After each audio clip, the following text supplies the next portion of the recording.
Hello, मेरा नाम है शशांक शर्मा। मैं आपका फिजिक्स मेंटर। आज की क्लास में जो वन शॉट लेक्चर है वो है magnetic effect of current, twelfth का मैग्नेटिक इफेक्ट ऑफ करंट। आज की क्लास में भी जो हमारे पास क्वेश्चन है उसके साथ पीवाईक्यूज है जेई के, और वन शॉट में पूरा चैप्टर कंप्लीट करेंगे। लास्ट क्लास में आपने पोटेंशियल देख लिया, उससे पहले कैपेसिटर देख लिया, उससे पहले चैप्टर 1 देख लिया। तो आज टेक्निकली आप लोग करंट इलेक्ट्रिसिटी भी देख चुके हैं लास्ट क्लास में। आज हम टेक्निकली स्टार्ट कर रहे हैं चैप्टर नंबर 4 ट्वेल्थ क्लास का। चलिए स्टार्ट करते हैं आज की क्लास और देखते हैं आज की क्लास में हमारे पास मैग्नेटिक इफेक्ट ऑफ करंट में क्या क्या चीजें आती है। देखो बच्चों, मैग्नेटिक इफेक्ट ऑफ करंट में सबसे पहली चीज हम देखते हैं इलेक्ट्रोमैग्नेट। देखो, और मैग्नेटिक फील्ड। किसी कंडक्टर के अंदर से करंट जाता है तो वो मैग्नेट की तरह बिहेव करने लगता है, उसे बोलते हैं इलेक्ट्रोमैग्नेट। जब किसी कंडक्टर के अंदर से करंट जाता है तो वो मैग्नेट की तरह बिहेव करता है, उसे इलेक्ट्रोमैग्नेट बोलते हैं। और जहां तक वो इलेक्ट्रोमैग्नेट जहां तक लोहे को खींच सकती है वो उसकी मैग्नेटिक फील्ड होती है, मैग्नेटिक फील्ड। और जितनी ताकत से वो लोहे को खींचती है उसे बोलते हैं मैग्नेटिक फील्ड इंटेंसिटी। बात आराम से समझना, ढंग से, और जरा ढंग से बैठा करो पढ़ते समय। प्रॉपरली एक प्रॉपर माहौल होना चाहिए, सिर्फ ऐसे नहीं कि वीडियो ऑन कर दी बैठ गए। प्रॉपरली तरीके से क्लास स्टार्ट हो गई है, ढंग से बैठो, ढंग से सीखो सारी चीजें। किसी कंडक्टर के अंदर करंट जाता है तो वो बन जाता है इलेक्ट्रोमैग्नेट, और उस इलेक्ट्रोमैग्नेट की जहां तक वो खींच सकता है वो है मैग्नेटिक फील्ड, और खींचने की ताकत को बोलते हैं मैग्नेटिक फील्ड इंटेंसिटी। यूनिट होती है मैग्नेटिक फील्ड इंटेंसिटी की टेस्ला या वेबर पर मीटर स्क्वायर, ये स्टैंडर्ड यूनिट होती है। सीजीएस यूनिट भी होती है मैग्नेटिक फील्ड इंटेंसिटी की। सीजीएस यूनिट होती है गॉस, और एक टेस्ला में 10 की पावर 4 गॉस होते हैं। याद रखना ये रिलेशन, एक टेस्ला में 10 की पावर 4 गॉस होते हैं। अब देखिए, ये हमारे पास आ गई मैग्नेटिक फील्ड इंटेंसिटी। अगर किसी कंडक्टर के अंदर से करंट जाता है तो वो मैग्नेट बन जाता है, उसे बोलते हैं इलेक्ट्रोमैग्नेट। और इलेक्ट्रोमैग्नेट के चारों तरफ जहां तक वो लोहे को खींच सकती है मैग्नेटिक फील्ड, और जितनी ताकत से लोहे को खींच सकती है magnetic field intensity. Magnetic field intensity को बी से डिनोट करते हैं, यूनिट होती है टेस्ला या वेबर पर मीटर स्क्वायर, छोटी यूनिट होती है गॉस सीजीएस में, और एक टेस्ला में होते हैं 10 की पावर 4 गॉस। यहां तक बात आपको समझ में आ गई। अब ध्यान से सुनिए, अगर कोई चार्ज इलेक्ट्रिक फील्ड में घुसता है तो उस पर फोर्स लगती है QE। अगर कोई चार्ज इलेक्ट्रिक फील्ड में घुसेगा तो उस पर फोर्स लगेगी ही लगेगी, इलेक्ट्रिक फील्ड उस चार्ज पे फोर्स लगाएगी ही लगाएगी। लेकिन अगर कोई चार्ज मैग्नेटिक फील्ड में घुसता है तो जरूरी नहीं है उस पर फोर्स लगे, ऐसा भी हो सकता है कि उस पर फोर्स ना लगे। देखो बच्चों, ये है मैग्नेटिक फील्ड और उसमें घुस गया हमारा ये चार्ज Q। कितनी वेलोसिटी से? V वेलोसिटी से। कितने एंगल पे एंटर हुआ? थीटा पे। तो उस पे फोर्स कितनी लगेगी मैग्नेटिक फील्ड में? तो चार्ज पे फोर्स लगती है QVB साइन थीटा। V है वेलोसिटी। तो अगर वो चार्ज पार्टिकल स्टैटिक है, स्टैटिक, तो उसकी वेलोसिटी 0 है। तो अगर वेलोसिटी 0 है फोर्स नहीं लगेगी, V0, तो फोर्स नहीं लगेगी। इलेक्ट्रिक फील्ड में ऐसी कोई कंडीशन ही नहीं थी। अगर आप इलेक्ट्रिक फील्ड में गए हो तो आप पे फोर्स लगेगी ही लगेगी। ध्यान समझना, अगर आप इलेक्ट्रिक फील्ड में गए हो तो फोर्स लगेगी ही लगेगी। लेकिन मैग्नेटिक फील्ड में ऐसी कंडीशन है कि आप पे फोर्स ना लगे। अगर स्टैटिक चार्ज हो, रुका हुआ चार्ज, तो वेलोसिटी 0 होती है, तो फोर्स भी हो गई 0। दूसरा, अगर 0 डिग्री पर एंटर कर रहा हो यानी जिस तरफ मैग्नेटिक फील्ड जा रही है उसी तरफ चार्ज पार्टिकल चला गया तो भी फोर्स जीरो, पैरेलल बोलते हैं उसे। अगर वो 180 डिग्री पर एंटर कर रहा हो, मतलब मैग्नेटिक फील्ड इधर जा रही है और चार्ज पार्टिकल इस तरफ जा रहा है, तो भी उस पर फोर्स जीरो। और अगर वो 90 डिग्री पे एंटर कर जाए तो फोर्स मैक्सिमम लगेगी, उस केस में फोर्स लगेगी मैक्सिमम। यानी आपको यह पता लग गया कि मैग्नेटिक फील्ड में जरूरी नहीं है फोर्स लगे ही लगे। इलेक्ट्रिक फील्ड में अगर तुम चार्ज हो और तुम इलेक्ट्रिक फील्ड में गए तो कोई ताकत नहीं कि तुम पे फोर्स ना लगे, लगेगी ही लगेगी। और कितनी फोर्स लगेगी? क्यू ही। लेकिन अगर तुम मैग्नेटिक फील्ड में गए तो यस तुम बच सकते हो, तुम पे फोर्स नहीं भी लग सकती। कैसे? जिस तरफ मैग्नेटिक फील्ड है उसी तरफ चल दो, जिस तरफ मैग्नेटिक फील्ड है उसके अपोजिट तरफ चल दो, फोर्स नहीं लगेगी। या जाके खड़े हो जाओ, खड़े हो गए तो तुम्हारी वेलोसिटी हो गई जीरो, तो फोर्स नहीं लगेगी। तो मैग्नेटिक फील्ड में चांसेस हैं बचने के, फोर्स जीरो हो सकती है। 3 केस में फोर्स जीरो हो सकती है, ठीक है। अगर ये फॉर्मूला वेक्टर फॉर्म में लिख रहे हो आप, वेक्टर फॉर्म में, तो फोर्स का फॉर्मूला आ जाएगा बच्चों q v cross B, q v cross B. ये वेक्टर फॉर्म में आपके पास फोर्स का फॉर्मूला आ गया। चलिए अगर कोई चार्ज, देखो, अगर कोई चार्ज ऐसी जगह चला गया जहां इलेक्ट्रिक फील्ड भी है और मैग्नेटिक फील्ड भी है, इलेक्ट्रिक फील्ड भी है और मैग्नेटिक फील्ड भी है, तो वहां उस पर जो फोर्स लगेगी वो फोर्स कहलाती है लॉरेंट्ज फोर्स। लॉरेंट्ज फोर्स यानी लॉरेंट्ज फोर्स हो गई दोनों फोर्सेस का वेक्टर सम। इलेक्ट्रिक फील्ड जो फोर्स लगा रही है और मैग्नेटिक फील्ड जो फोर्स लगा रही है उनका वेक्टर सम। इलेक्ट्रिक फील्ड कितनी फोर्स लगा रही है? QE। और मैग्नेटिक फील्ड वेक्टर फॉर्म में QV क्रॉस B। अभी आपको दिखाया था वेक्टर फॉर्म में QV क्रॉस B। इस वजह से Q अगर मैं कॉमन ले लूं तो नेट फोर्स लगेगी E plus V cross B। अब हम समझ गए कि भैया इलेक्ट्रिक फील्ड में एंटर करता है तो फोर्स QE, मैग्नेटिक फील्ड में करता है तो QVB साइन थीटा, और दोनों फील्ड में एक साथ एंटर कर जाता है तो दोनों फील्ड की जो फोर्स होती है मिला के कंबाइंड, उसे बोलते हैं लॉरेंट्ज इफेक्ट, लॉरेंट्ज फोर्स। लॉरेंट्ज फोर्स होती है दोनों का वेक्टर सम, दोनों फोर्सेस का वेक्टर सम। अब सुनो, वेलोसिटी सेलेक्टर, अगर कोई चार्ज पार्टिकल इलेक्ट्रिक और मैग्नेटिक फील्ड में चला गया जहां पे दोनों फील्ड थी परपेंडिकुलर, जब दोनों फील्ड परपेंडिकुलर होते हैं तो उसे बोलते हैं cross field. Cross cross cross cross field बोलते हैं, ठीक है, जब दोनों परपेंडिकुलर होती है। और फिर भी वो डिफ्लेक्ट ना हो, अरे चार्ज पार्टिकल इलेक्ट्रिक और मैग्नेटिक में गया और डिफ्लेक्ट नहीं हुआ, इसका मतलब उस पर नेट फोर्स क्या हो गई? जीरो। ऐसा हो सकता है? हां हो सकता है। जब उस पर नेट फोर्स जीरो तभी हो सकती है जब उसकी रफ्तार इलेक्ट्रिक फील्ड और मैग्नेटिक फील्ड के रेशो के बराबर होगी। अगर उस पार्टिकल की रफ्तार इलेक्ट्रिक फील्ड और मैग्नेटिक फील्ड के रेशो के बराबर होती है वेलोसिटी, तो वो डिफ्लेक्ट नहीं होता, क्योंकि उस समय उस पर जितनी इलेक्ट्रिक फील्ड फोर्स लगाती है सेम उतनी फोर्स मैग्नेटिक फील्ड लगाती है, इक्वल एंड अपोजिट। यानी इलेक्ट्रिक फील्ड और मैग्नेटिक फील्ड बराबर फोर्स लगाती है, जिसकी वजह से वेलोसिटी आ जाती है E/B। भैया अब तक आपने क्या पढ़ाया? कुछ नहीं। अगर किसी कंडक्टर के अंदर से करंट चला जाए तो दो कंडक्टर बन जाता है मैग्नेट, जिसे बोलते हैं इलेक्ट्रोमैग्नेट। इलेक्ट्रोमैग्नेट जहां तक चीजों को खींचता है उसे बोलते हैं मैग्नेटिक फील्ड, जितनी ताकत से चीजों को खींचता है उसे बोलते हैं magnetic field intensity. Magnetic field intensity को B से डिनोट करते हैं। यूनिट होती है इसकी टेस्ला या वेबर पर मीटर स्क्वायर। छोटी यूनिट होती है गॉस, 1 टेस्ला में होते हैं 10⁴ गॉस। एंजॉय करो, एंजॉय, ठीक है। चार्ज पार्टिकल अगर इलेक्ट्रिक फील्ड में जाता है तो फोर्स कितनी होती है, QE। Charge particle magnetic field में जाता है तो फोर्स कितनी होती है, QVB sin थीटा।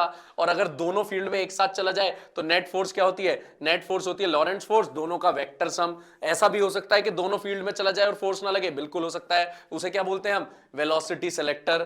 फोर्स नहीं लग रही, नेट फोर्स 0 है, इसका मतलब वेलोसिटी बराबर किसके आ रही है, E/B। याद रखोगे इतना, इतना पढ़ा है अभी हमने। चलो आगे बताता हूं, ध्यान दो।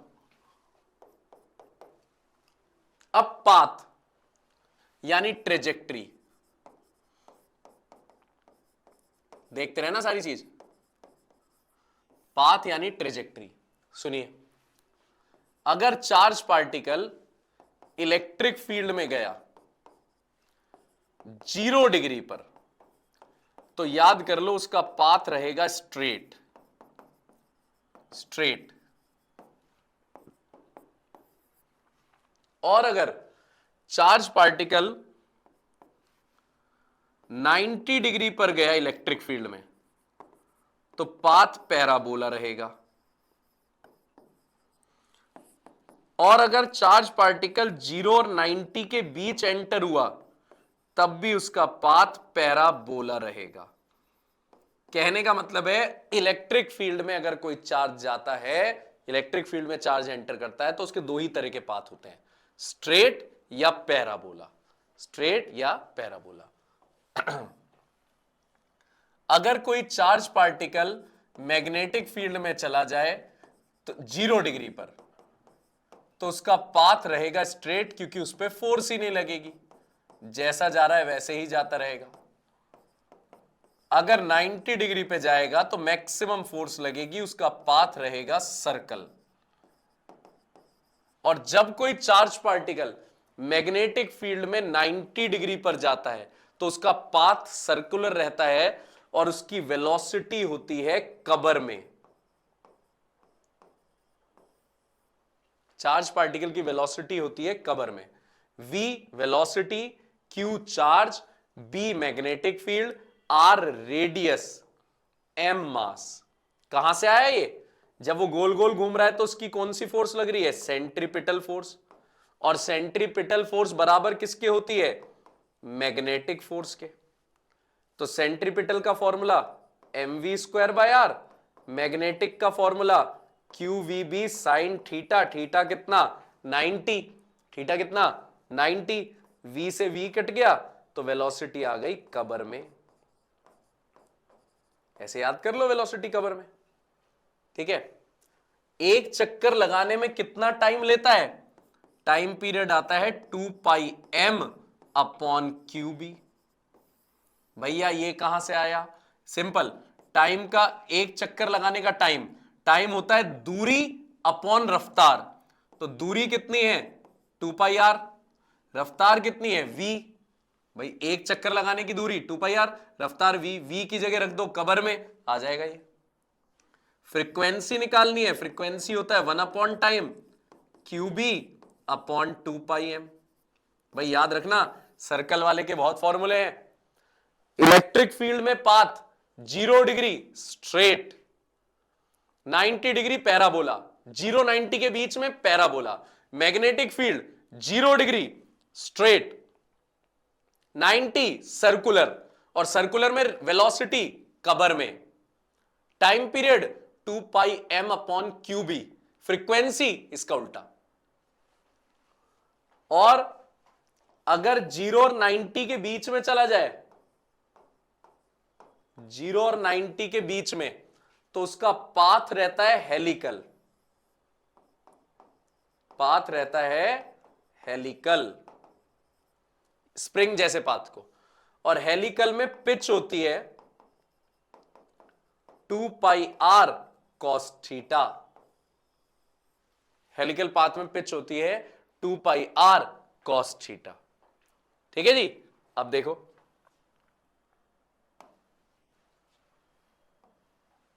देखिए अब अगर कंडक्टर मैग्नेटिक फील्ड में चला जाए, बशर्ते कि उस कंडक्टर के अंदर करंट जा रहा हो, ये रही मैग्नेटिक फील्ड, और ये रहा कंडक्टर। इस कंडक्टर की लेंथ है L, कितने एंगल पे रखा हुआ है, थीटा, और इसके अंदर करंट जा रहा है I। तो इस कंडक्टर पे फोर्स कितनी लगेगी, bill sine theta. Bill sine theta मतलब ILB sine theta. Maximum force लगेगी 90 पर, जब ये कंडक्टर मैग्नेटिक फील्ड के 90 डिग्री होगा। मैग्नेटिक फील्ड इधर है, कंडक्टर ऐसे है 90 डिग्री पर, तब मैक्सिमम फोर्स लगेगी। जीरो फोर्स कब लगेगी, जब थीटा 0 हो या 180 हो। फोर्स इसके बाद वेक्टर फॉर्म में लिखनी हो, I L cross B। Sine theta की जगह क्रॉस आ जाता है ना, साइन थीटा की जगह क्रॉस आ जाता है वेक्टर फॉर्म में। अब तक मैंने आपको कौन कौन सी फोर्स बता दी, इलेक्ट्रिक फील्ड में फोर्स QE, मैग्नेटिक फील्ड में फोर्स QV भी साइन थीटा, दोनों की वजह से फोर्स लॉरेंट्स फोर्स, दोनों का वेक्टर सम। कंडक्टर अगर मैग्नेटिक फील्ड में हो तो फोर्स, कंडक्टर मैग्नेटिक फील्ड में हो तो बिल साइन थीटा। और सुनो, दो पैरेलल कंडक्टर्स हो, स्ट्रेट कंडक्टर हो, दोनों पैरेलल हो, दोनों के बीच की दूरी है a, तो फोर्स कितनी लगेगी दोनों के बीच, फोर्स लगेगी म्यू नॉट I1। अभी म्यू नॉट कांस्टेंट होता है, इसकी भी वैल्यू बता दूंगा अभी।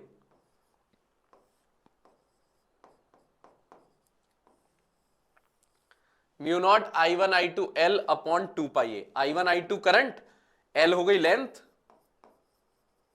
कंडक्टर की लेंथ, और A उन दोनों के बीच की दूरी। म्यू नॉट कांस्टेंट होता है जिसकी वैल्यू होती है 4 पाई इंटू 10 की पावर -7, यानी म्यू नॉट अपॉन 4 पाई को हम 10 की पावर -7 बोल सकते हैं। कांस्टेंट है, जैसे चैप्टर 1 में एप्सिलॉन नॉट था, ऐसे म्यू नॉट है। म्यू नॉट होता है मैग्नेटिक परमेबिलिटी, मैग्नेटिक परमेबिलिटी। ठीक है बच्चों। अच्छा एक और चीज सुनो, अगर कंडक्टर में करंट जा रहा हो सेम डायरेक्शन में तो फोर्स होती है अट्रैक्टिव। करंट सेम डायरेक्शन में जा रहा है I1 I2, तो फोर्स होती है अट्रैक्टिव।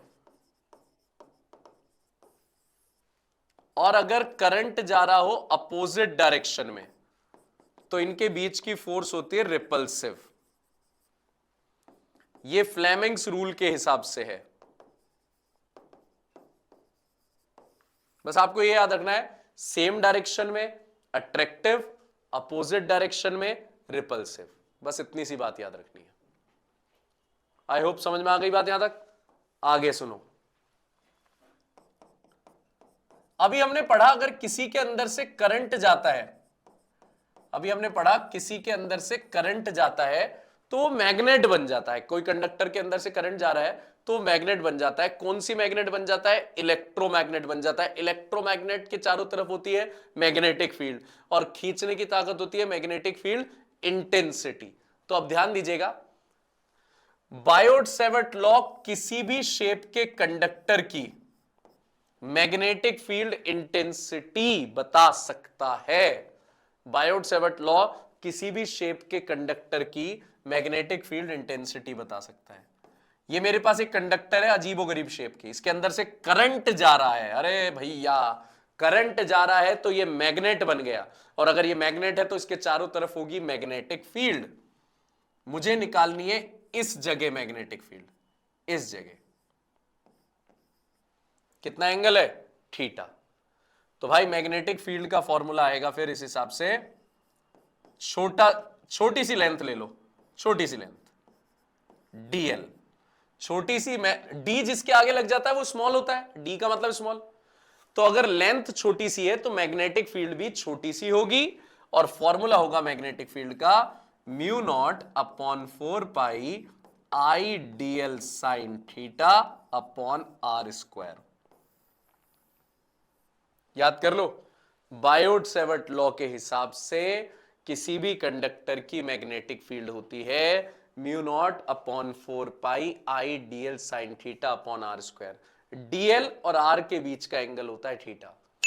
ये कंडक्टर है, इस कंडक्टर से जिस पॉइंट पर मैग्नेटिक फील्ड निकालनी है वहां तक की दूरी आर है, ये छोटी सी लेंथ डीएल है, डीएल और आर के बीच एंगल है थीटा, करंट जा रहा है आई, फॉर्मूला हो गया mu naught upon 4 pi I DL sine theta upon r square. ये हो गया जी बायोट सेवर्ट लॉ। चलिए आगे सुनिए, अगर सर्कुलर कंडक्टर है और सर्कुलर कंडक्टर के सेंटर पे मैग्नेटिक फील्ड निकालनी है, सेंटर पे, तो सेंटर पे मैग्नेटिक फील्ड आती है सर्कुलर के mu naught N I upon 2r। N है नंबर ऑफ टर्न्स, कितनी बार करंट घूम रहा है, आर है इस कंडक्टर का radius, circular conductor. Magnetic field हम निकाल रहे हैं किसकी, सर्कुलर कंडक्टर की। कहां पे, सेंटर पे, एट सेंटर। ये फॉर्मूला होता है, आई करंट है। अगर आपके पास सेमी सर्कल है तो इसे हाफ कर दो, मैग्नेटिक फील्ड आ जाएगी म्यू नॉट, सेंटर पे ही निकालना है, वो पे mu naught N I upon 4r, पूरे सर्कल वाले को हाफ कर दिया। अगर क्वार्टर सर्कल है, क्वार्टर सर्कल, तो मैग्नेटिक फील्ड हो जाएगी mu naught N I upon 8r। Quarter मतलब सेमी का भी आधा कर दिया। अगर सेक्टर है, सेक्टर मतलब सर्कल का थोड़ा सा हिस्सा, सर्कल था पूरा केक, केक में से पेस्ट्री निकाल ली, वो पेस्ट्री की मैग्नेटिक फील्ड, ठीक है। करंट जा रहा है आई, रेडियस आर, सेंटर पे मैग्नेटिक फील्ड, सेंटर पे होती है mu naught N I alpha upon 4 pi r. Alpha ये एंगल है, एल्फा हमेशा रखना किसमें, रेडियन में। किसमें रखना है अल्फा को, रेडियन में, डिग्री में मत रखना, डिग्री में मत रखना। अब सुनिए, direction of magnetic field in circular conductor. Circular conductor में मैग्नेटिक फील्ड की डायरेक्शन, रूल का नाम होता है जिससे हम निकालते हैं right hand palm rule. Right hand palm rule, ये होता है राइट हैंड पाम रूल, जिसमें पाम और थंब दोनों एक दूसरे के परपेंडिकुलर होते हैं। पाम और थंब दोनों एक दूसरे के परपेंडिकुलर होते हैं। पाम दिखाता है करंट को और थंब दिखाता है मैग्नेटिक फील्ड को। पाम, करंट पाम और थंब दोनों एक दूसरे के परपेंडिकुलर होते हैं। जो रूल का नाम है, जैसे रूल का नाम है पाम रूल, तो पाम दिखाएगा करंट की डायरेक्शन को और थंब दिखाएगा direction of magnetic field, magnetic field की डायरेक्शन को। राइट हैंड थंब रूल भी होता है, लेकिन डिपेंड करता है कंडक्टर कैसा है। कंडक्टर स्ट्रेट है तो राइट हैंड थंब रूल, उसमें भी ऐसे ही होता है, थंब और पाम, लेकिन रूल का नाम थंब रूल है तो वहां थंब दिखाता है करंट को, पाम दिखाता है मैग्नेटिक फील्ड को। अभी कंडक्टर कैसा है, सर्कुलर, कंडक्टर कैसा है, सर्कुलर, तो आप कौन सा रूल लगाओगे, आप लगाओगे राइट हैंड पाम रूल, क्योंकि सर्कल कौन होता है, पाम। मतलब जैसा कंडक्टर हो वैसा रूल का नाम। स्ट्रेट कंडक्टर है तो थंब रूल, सर्कुलर कंडक्टर है तो पाम रूल, और जो रूल का नाम होगा वो चीज दिखाएगी किसे, करंट को। यहां रूल का नाम है पाम रूल, तो पाम दिखाएगा करंट को, पाम दिखाएगा करंट को, थंब दिखाएगा मैग्नेटिक फील्ड को। उस हिसाब से अगर करंट क्लॉकवाइज चल रहा है, देखो ये रहा करंट क्लॉकवाइज,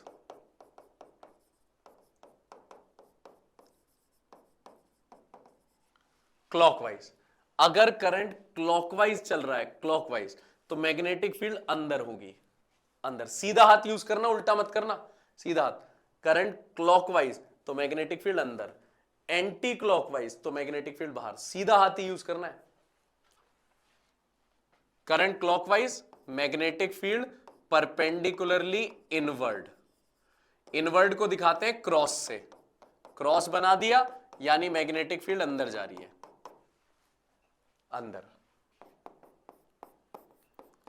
और अगर करंट एंटी क्लॉकवाइज है, ये लो एंटी क्लॉकवाइज, ये रहा सीधा हाथ एंटी क्लॉकवाइज, तो अंगूठा बाहर है, बाहर। क्लॉकवाइज था तो अंगूठा अंदर था, एंटी क्लॉकवाइज में बाहर है। तो magnetic field perpendicular outward, dot से दिखाया जाएगा, डॉट से। ध्यान रखना है, डॉट से दिखाते हैं।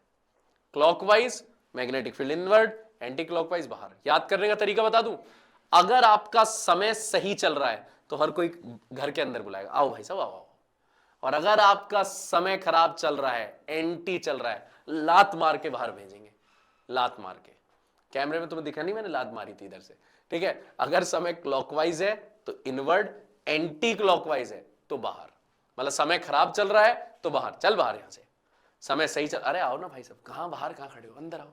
क्लॉकवाइज में इनवर्ड, एंटी क्लॉकवाइज में बाहर, ये डायरेक्शन याद रखना। तो अगर मेरे को ये दे दिया,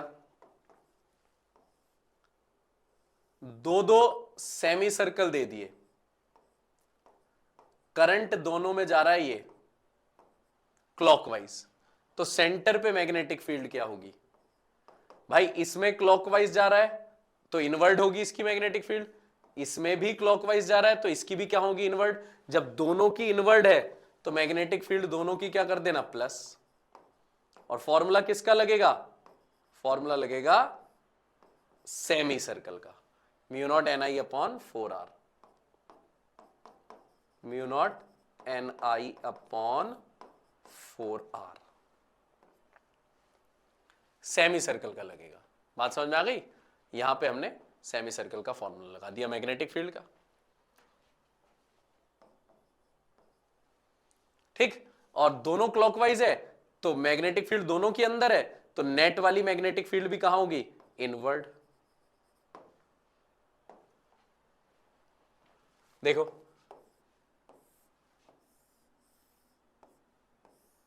सपोज करो ये एंगल दे रखा है अल्फा, I1 I2, तो एक तो क्लॉकवाइज है, क्लॉकवाइज तो इनवर्ड, एक एंटी क्लॉकवाइज है तो आउटवर्ड, मतलब इसकी तो मैग्नेटिक फील्ड इनवर्ड होगी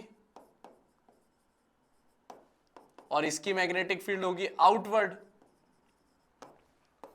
तो नेट मैग्नेटिक फील्ड कैसे निकालेंगे हम? B1 माइनस B2 मॉड में, क्योंकि पता नहीं किसकी वैल्यू ज्यादा आएगी, सॉल्व करके किसकी वैल्यू ज्यादा आएगी। तो B1 माइनस B2, क्योंकि अपोजिट डायरेक्शन हो गया ना, एक इनवर्ड एक आउटवर्ड, तो अपोजिट में माइनस कर देंगे, mu naught N I alpha upon 4 pi r, mu naught N I alpha upon 4 pi r. Opposite direction में क्या कर देंगे हम? माइनस कर देंगे अपोजिट में। भैया डायरेक्शन भैया वही तय करेगा जिसकी मैग्नेटिक फील्ड ज्यादा है। अगर मैग्नेटिक फील्ड की वैल्यू 1 की ज्यादा है 2 से, तो 1 किस तरफ है? क्लॉकवाइज, तो नेट मैग्नेटिक फील्ड इनवर्ड होगी। नेट मैग्नेटिक फील्ड कहां होगी? Inward.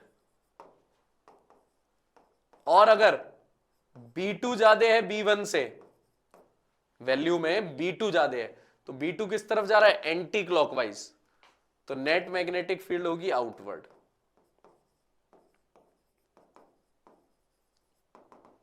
Outward, clockwise inward, anti clockwise outward, याद रखिएगा ये चीज। अब देखो, अब मैग्नेटिक फील्ड निकालनी है हमें स्ट्रेट कंडक्टर की। स्ट्रेट कंडक्टर,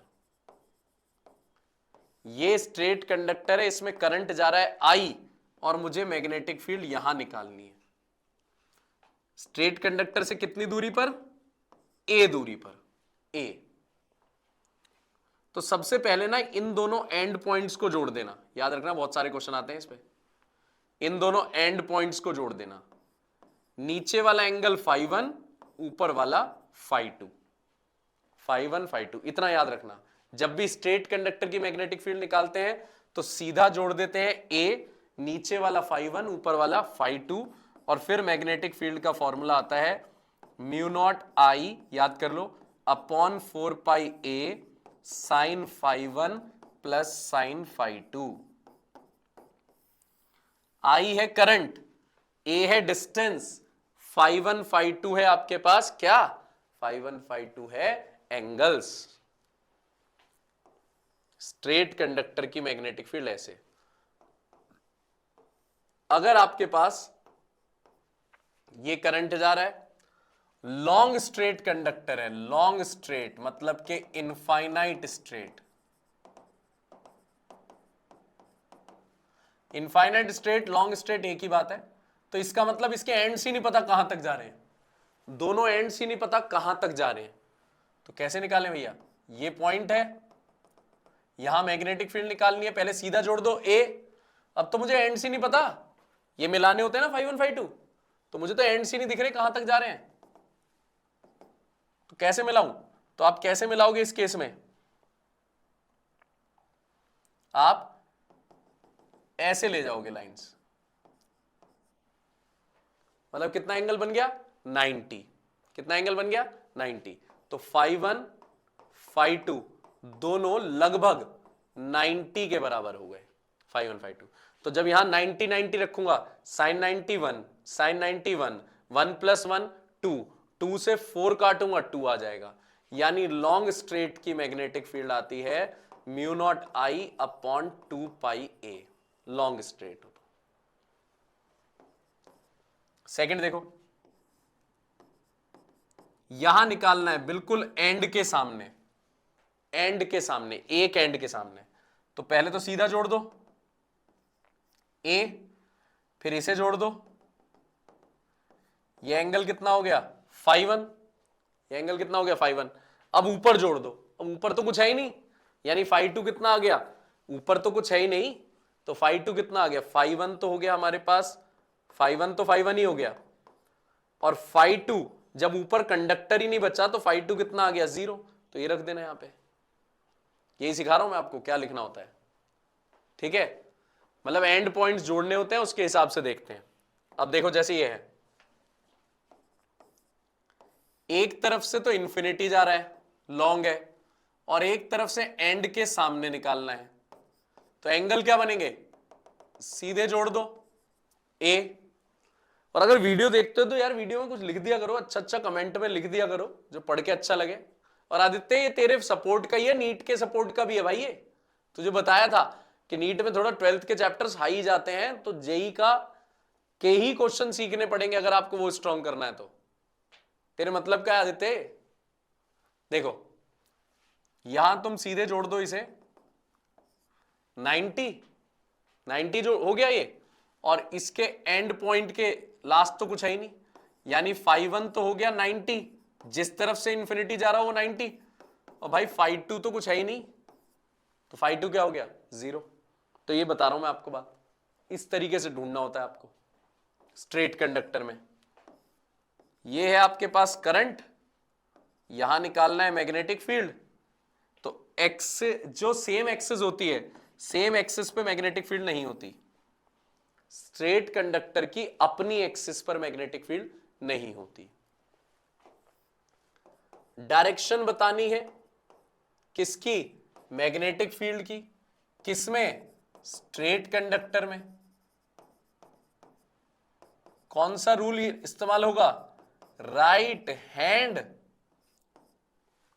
थंब रूल, क्योंकि स्ट्रेट कंडक्टर थंब होता है,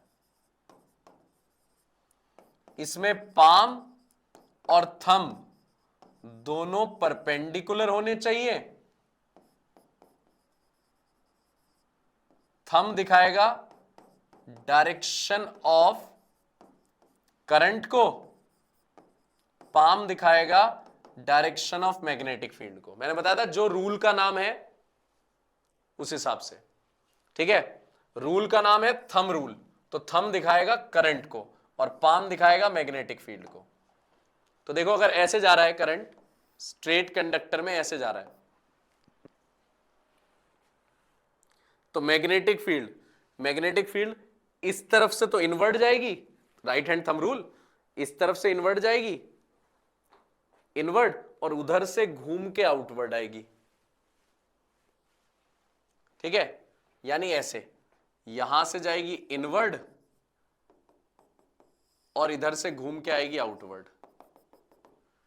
मैग्नेटिक फील्ड की डायरेक्शन बता दी मैंने।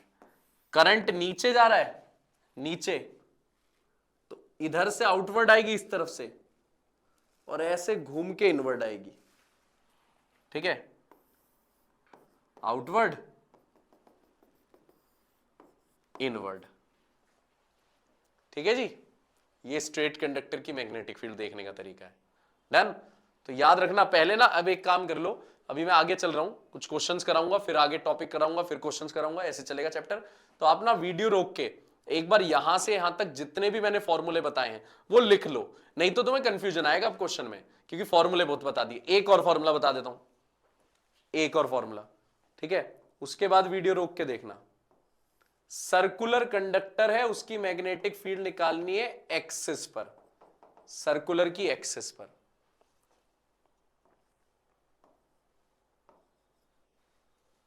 ठीक है, यहां पे निकालनी है magnetic field. Mu naught N I R square upon 2r² plus x² की पावर 3/2। सर्कुलर कंडक्टर की अगर एक्सिस पर मैग्नेटिक फील्ड निकालनी हो तो ये फॉर्मूला रहता है, ये फॉर्मूला भूलना नहीं है, सारे फॉर्मूले याद कर लो। चलो अब हम देखते हैं कुछ क्वेश्चंस। 2019 का आया हुआ क्वेश्चन, 2019। थोड़ा सा डायग्राम इसे सही करूंगा, डायग्राम ध्यान देना। ये बिल्कुल एक ही लाइन में है, ये ओ पी क्यू ऊपर नीचे नहीं है, ओ पी क्यू बिल्कुल सेम लाइन में है। अब क्वेश्चन पढ़ता हूं। As shown in a figure, two infinitely long identical wires are bent by 90 degree. भाई इनफाइनाइटली लॉन्ग वायर्स हैं, इन्हें 90 डिग्री पर बेंड कर दिया। मतलब एक स्ट्रेट वायर थी, उसे ऐसे करके 90 पे बेंड कर दिया, एक इधर स्ट्रेट थी, उसे भी 90 पे बेंड कर दिया। मतलब दो वायर्स को आपने 90 डिग्री पर बेंड कर दिया। ठीक है, in such a way that the segment LP and QM are along x-axis. LP और QM x-axis पर है, LP और QM x-axis पे है। While segment PS and QN are parallel to y-axis. जो PS और QN है वो Y के पैरेलल हैं, इसलिए मैं बोल रहा था ये एक ही लाइन पे है, ये ऊपर नीचे हो रहा है ना, जबकि वो बोल रहा है दोनों x-axis पे हैं। तो एक ही लाइन पे आएंगे ना ये दोनों, ये ऊपर नीचे दिखा रखा है, तो ये एक लाइन पे आएंगे दोनों, ये दोनों। ओपी और ओक्यू की वैल्यू 4 सेंटीमीटर है, ये वैल्यू ओपी ओक्यू 4 सेंटीमीटर है। The magnitude of magnetic field at O is, magnetic field O पे इतनी है। The two wires carry equal current, दोनों में सेम करंट जा रहा है। The magnitude of magnetic current in each wire and direction of magnetic field at O. देखो आओ समझाता हूं। सबसे पहले अब यहां पे मैं मान के चल रहा हूं 4 स्ट्रेट कंडक्टर। कितने स्ट्रेट कंडक्टर? 4। तो मेरा पहला कंसेप्ट तो ये आ गया भाई, इस वाले स्ट्रेट कंडक्टर की ओ पे मैग्नेटिक फील्ड होगी, इस वाले स्ट्रेट कंडक्टर की ओ पे मैग्नेटिक फील्ड होगी, बिल्कुल होगी। इस वाले की होगी, ओ पे मैग्नेटिक फील्ड इस वाले की भी होगी। इसकी मैग्नेटिक फील्ड ओ पे नहीं होगी क्योंकि ओ इसी की एक्सिस पर है, और अभी मैंने बताया था स्ट्रेट कंडक्टर की एक्सिस पर मैग्नेटिक फील्ड नहीं होती।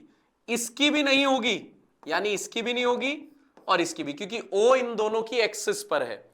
डायग्राम में ऊपर नीचे दिखा रखा है, लेकिन लैंग्वेज में बोल रखा है दोनों एक्स एक्सिस पे हैं, तो दोनों एक ही एक्सिस पे हैं, तो इन दोनों की नहीं होगी क्योंकि स्ट्रेट कंडक्टर की अपनी एक्सिस पर मैग्नेटिक फील्ड नहीं होती। डन, आ जाओ। अच्छा जी, इसका मतलब इन दोनों की होगी। इसमें करंट जा रहा है ऊपर, सीधा हाथ करंट जा रहा है ऊपर, तो मैग्नेटिक फील्ड होगी अंदर अंदर। ध्यान देना ओ पे।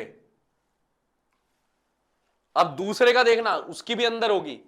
करंट जा रहा है नीचे, सीधा हाथ ही यूज कर रहा हूं, सीधा ही, लेकिन मैग्नेटिक फील्ड इस तरफ बतानी है, तो यहां पे भी क्या जा रही है, अंदर अंदर। तो दोनों की मैग्नेटिक फील्ड अंदर है, मतलब B1 भी इनसाइड है, B2 भी इनसाइड है। तो नेट मैग्नेटिक फील्ड क्या बैठेगी, नेट मैग्नेटिक फील्ड बैठेगी B1 प्लस B2। और भाई ये दोनों एकदम एक जैसे हैं, एक जैसे, दूरी भी सेम है 4-4 सेंटीमीटर, दूरी भी 4-4 सेंटीमीटर की है, तो दोनों एक जैसे हैं, तो ये ना लिख दूं 2B1, और B1 का formula mu naught I upon 4πA sine phi 1 plus sine phi 2, straight conductor का फॉर्मूला। भैया म्यू नॉट अपॉन 4π क्या होता है, 10 की पावर -7। भैया करंट, करंट गिवन ही नहीं है। भैया ए गिवन है, कितना, 4 सेंटीमीटर। ए यही होता है यहां तक की दूरी, सेंटीमीटर को मीटर में बदल लिया, दिख रहा होगा, बिल्कुल दिख रहा है। ठीक है भाई, एक तरफ से तो इंफिनिटी जा रहा है, तो 90 एंगल हो गया, साइन 90, और एक बिल्कुल यही खत्म हो गया, ये रहा स्ट्रेट कंडक्टर, यहां निकालनी है मैग्नेटिक फील्ड, सीधा जोड़ दिया। तो एक तरफ से तो इंफिनिटी जा रहा है, तो उसके लिए एंगल क्या बन गया, 90, और एक तो खत्म ही हो गया, अब कहां मिलाऊं, 0, साइन 0। और नेट मैग्नेटिक फील्ड उसने दे रखी है 10 की पावर -4 टेस्ला, ये रही नेट मैग्नेटिक फील्ड 10 की पावर -4। तो भैया 2 से 4 कटा, कितना आ गया, 2। देखते रहना भैया, यहीं पे सॉल्व कर रहा हूं, यहीं पे, यहीं सॉल्व कर दूंगा, करंट निकालना है। 10 की पावर -4 इज इक्वल्स टू 1/2, 10 की पावर -7 और -2, 10 की पावर -5, साइन आई भी रह रहा है, आई साइन 90 1 होता है, साइन 0 0, 1 + 0 1 1, 2 इधर पहुंच जाएगा, 10 की पावर -4 से जब -5 कटेगा तो -1 बचेगा, -1 इधर जाके प्लस हो जाएगा, तो करंट आ गया 20 एम्पियर। भाई करंट तो आ गया 20 एम्पियर। अब इसका मतलब ये 40 वाला नहीं है, ये 40 वाला नहीं है, अब 20-20 वाले दो ऑप्शन है। उसने ये भी पूछा था मैग्नेटिक फील्ड की डायरेक्शन बताओ, तो भाई मैग्नेटिक फील्ड दोनों की ही कहां जा रही है, अंदर, इस वाले की भी अंदर जा रही है और इस वाले की भी कहां जा रही है, अंदर, तो नेट मैग्नेटिक फील्ड भी कहां जाएगी, इनवर्ड, नेट भी कहां जाएगी, इनवर्ड। तो आंसर आ गया perpendicularly into the page, page के अंदर, पेज, ये पेज हो गया ना आपका जिस पेज पे आप लिख रहे हो, तो perpendicularly into the page, fourth option आ गया। आ गया समझ। 2019 में आया था ये क्वेश्चन। 2020 का क्वेश्चन आओ, magnitude of magnetic field at the centre of hexagonal shape coil of side 10 centimetre 50 turns. अच्छा हेक्सागन है भाई, हेक्सागन,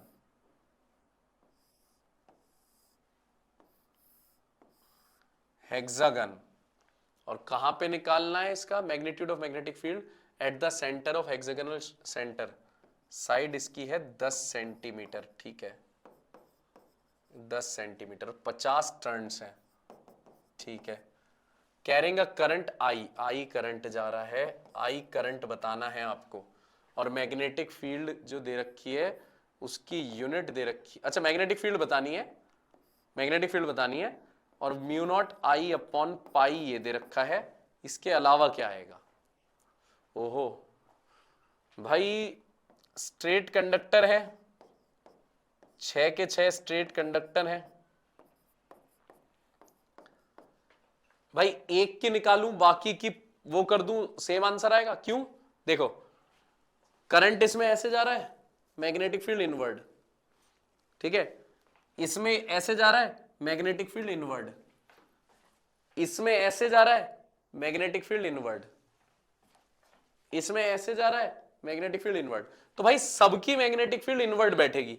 इसका मतलब नेट मैग्नेटिक फील्ड हमारे पास जो आनी चाहिए वो 6 इंटू 1 की मैग्नेटिक फील्ड, 6 इंटू 1 की मैग्नेटिक फील्ड। चलो भाई निकाल के दिखाता हूं तुम्हें 1 की मैग्नेटिक फील्ड। बी होता है mu naught I upon 4 pi a sine phi 1 plus sine phi 2, लेकिन इस क्वेश्चन में एन भी आएगा क्योंकि नंबर ऑफ टर्न्स भी दिए हैं, नंबर ऑफ टर्न्स। अब सुनना मेरी बात, आराम से सुनना। ये स्ट्रेट कंडक्टर है, पहले तो उस पॉइंट से सीधा जोड़ देते हैं, ये दूरी हो गई ए, फिर एंगल देखते हैं फाई 1 फाई 2। भाई हेक्सागन में मेरे बच्चों 60 डिग्री के एंगल बनते हैं सारे, ये पूरा 60 का बनता है, 60 60 60 60 360 तभी बैठेगा। तो ये आधा आधा कितने कितने का हो गए 30 30 के, ये आधे आधे हो गए 30 30 के, तो फाई 1 30 हो गया और फाई 2 भी 30 डिग्री हो गया। नंबर ऑफ टर्न्स पता है, करंट की फॉर्म में आंसर चाहिए, म्यू नॉट की फॉर्म में चाहिए, पाई की टर्म्स में चाहिए, ए और पता करना पड़ेगा भाई ए। भाई एक बात बताओ, जब ये 60 है, ठीक है, ये भी 60 है, इक्विलेटरल ट्राइंगल है, तो ये 10 है, ये 10 है, ये भी 10 है भाई, 10 सेंटीमीटर ये था तो ये भी 10 10 आ गए। अब मुझे ये निकालना है ए, देखना ट्राइंगल, ये आ गया आपके पास आधा 5, ये आधा कितना आ गया, पूरा 10 है तो आधा कितना आएगा 5, ये 30 है, ए निकालना है। परपेंडिकुलर अपॉन बेस 5 अपॉन ए, परपेंडिकुलर अपॉन बेस 10 30, 10 30 होता है 1/√3, तो ए की वैल्यू आ गई 5√3 सेंटीमीटर है क्या, हाँ सेंटीमीटर है, 5√3 सेंटीमीटर। चलो भाई सॉल्व कर रहा हूं। 6 mu naught, number of turns कितने हैं 50, आई 4 पाई, ए की वैल्यू कितनी निकाली है, ए की वैल्यू है 5√3, 5√3, sine 30 half, sine 30 half, half plus half 1, mu naught को नहीं छेड़ना, आई को नहीं छेड़ना, पाई को नहीं छेड़ना, 5 से 50 काट दिए 10 आ गया, ठीक है, 2 3, 2 से 10 काट दिया 5, 5 इंटू 3 15, √3 से रैशनलाइज कर दो, √3/√3, ये रहा √3, ठीक है। बाकी क्या बच रहा है, mu naught I upon pi, mu naught I upon pi, बाकी सारा लिख दिया मैंने, हाफ प्लस हाफ 1, √3 3 से 15 काट दूं 5, तो आंसर आ गया 5√3 mu naught I upon pi, mu naught I upon pi तो चाहिए था 5√3। अरे सेंटीमीटर को मीटर में नहीं बदला भाई, सेंटीमीटर को मीटर में नहीं बदला, तो यहां पे 10 की पावर -2 और लगना चाहिए था, 5√3 ये सेंटीमीटर था, इसे मीटर में बदल के 10 की पावर -2, तो +2 ऊपर जाएगा, +2 ऊपर जाते ही हमारे पास ये क्या बन जाएगा 500, 500√3 हमारे पास आंसर आ जाएगा 500√3। आई होप बात समझ में आ गई हो, ठीक है। देख लो ऑप्शन में 5√3 भी था, जल्दबाजी में 5√3 लग सकता था, लेकिन आपको ध्यान देना है कि सेंटीमीटर को किस में नहीं बदला था हमने, मीटर में, तो आंसर आ गया 500√3। आई होप बात समझ में आ रही होगी। ओहो, अगला क्वेश्चन 2024 का आया हुआ क्वेश्चन देख लेते हैं। 2024 का आया हुआ क्वेश्चन क्या कह रहा है। एक एलिमेंट है जिसकी लेंथ इतनी है, ये रहा वो एलिमेंट,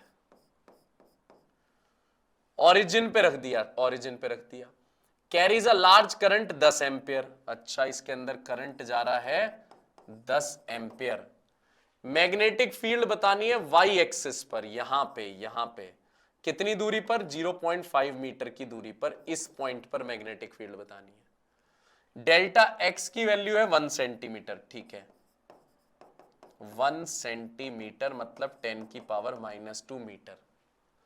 आपको मैग्नेटिक फील्ड पॉइंट पी पे बतानी है। भाई ये छोटी लेंथ दी है डेल्टा एल, और जब छोटी लेंथ की मैग्नेटिक फील्ड निकालनी होती है डीएल की, तो हम बायोट सेवर्ट लॉ लगाते हैं। तो उस हिसाब से अगर बायोट सेवर्ट लॉ लगाऊं तो उस पॉइंट तक की दूरी क्या होती है, आर, डीएल से उस पॉइंट तक की दूरी आर, तो आर हो गया अपने पास 0.5, और डीएल और आर के बीच का एंगल होता है थीटा, तो भाई उस हिसाब से तो डीएल और आर के बीच में एंगल 90 बैठ रहा है, 90। बायोट सेवर्ट लॉ लगाऊं तो मैग्नेटिक फील्ड आ गई mu naught I DL sine theta upon 4 pi are square, ठीक है जी। म्यू नॉट अपॉन 4 पाई की वैल्यू 10 की पावर -7, करंट की वैल्यू 10 एंपियर, छोटी सी लेंथ की वैल्यू √xi, और √x कितना है 10 की पावर -2, साइन 91, आर, आर का है भैया 0.5 का स्क्वायर, आर स्क्वायर 0.5 का स्क्वायर, पॉइंट हटती एक जीरो और ऊपर गई 20, पॉइंट हटते एक जीरो ऊपर गई, 5 चौक 20, 40, 40 -7 -2 -9, 40 इंटू 10 की पावर -9, जीरो और हटा दो तो 4 इंटू 10 की पावर -8 आंसर आ गया, 4 इंटू 10 की पावर -8। छोटी लेंथ थी इसलिए मैंने बायोट सेवर्ट लॉ लगाया, छोटी लेंथ। आइडिया ऐसे लेना होता है कि भाई छोटी लेंथ है तो बायोट सेवर्ट लॉ, ये आपको पता होना चाहिए कि भाई क्या पूछ रहा है वो पेपर में, उस हिसाब से हम लगाते हैं। डन। चलिए अगला क्वेश्चन देखते हैं, 2024 का ही क्वेश्चन है।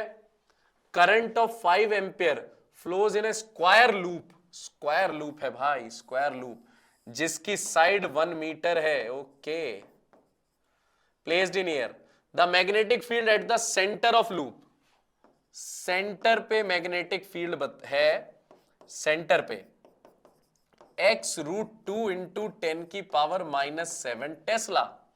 आपको x की वैल्यू बतानी है, सेंटर पे मैग्नेटिक फील्ड ये है। भाई फिर से ये स्क्वायर की बात हो रही है, स्क्वायर,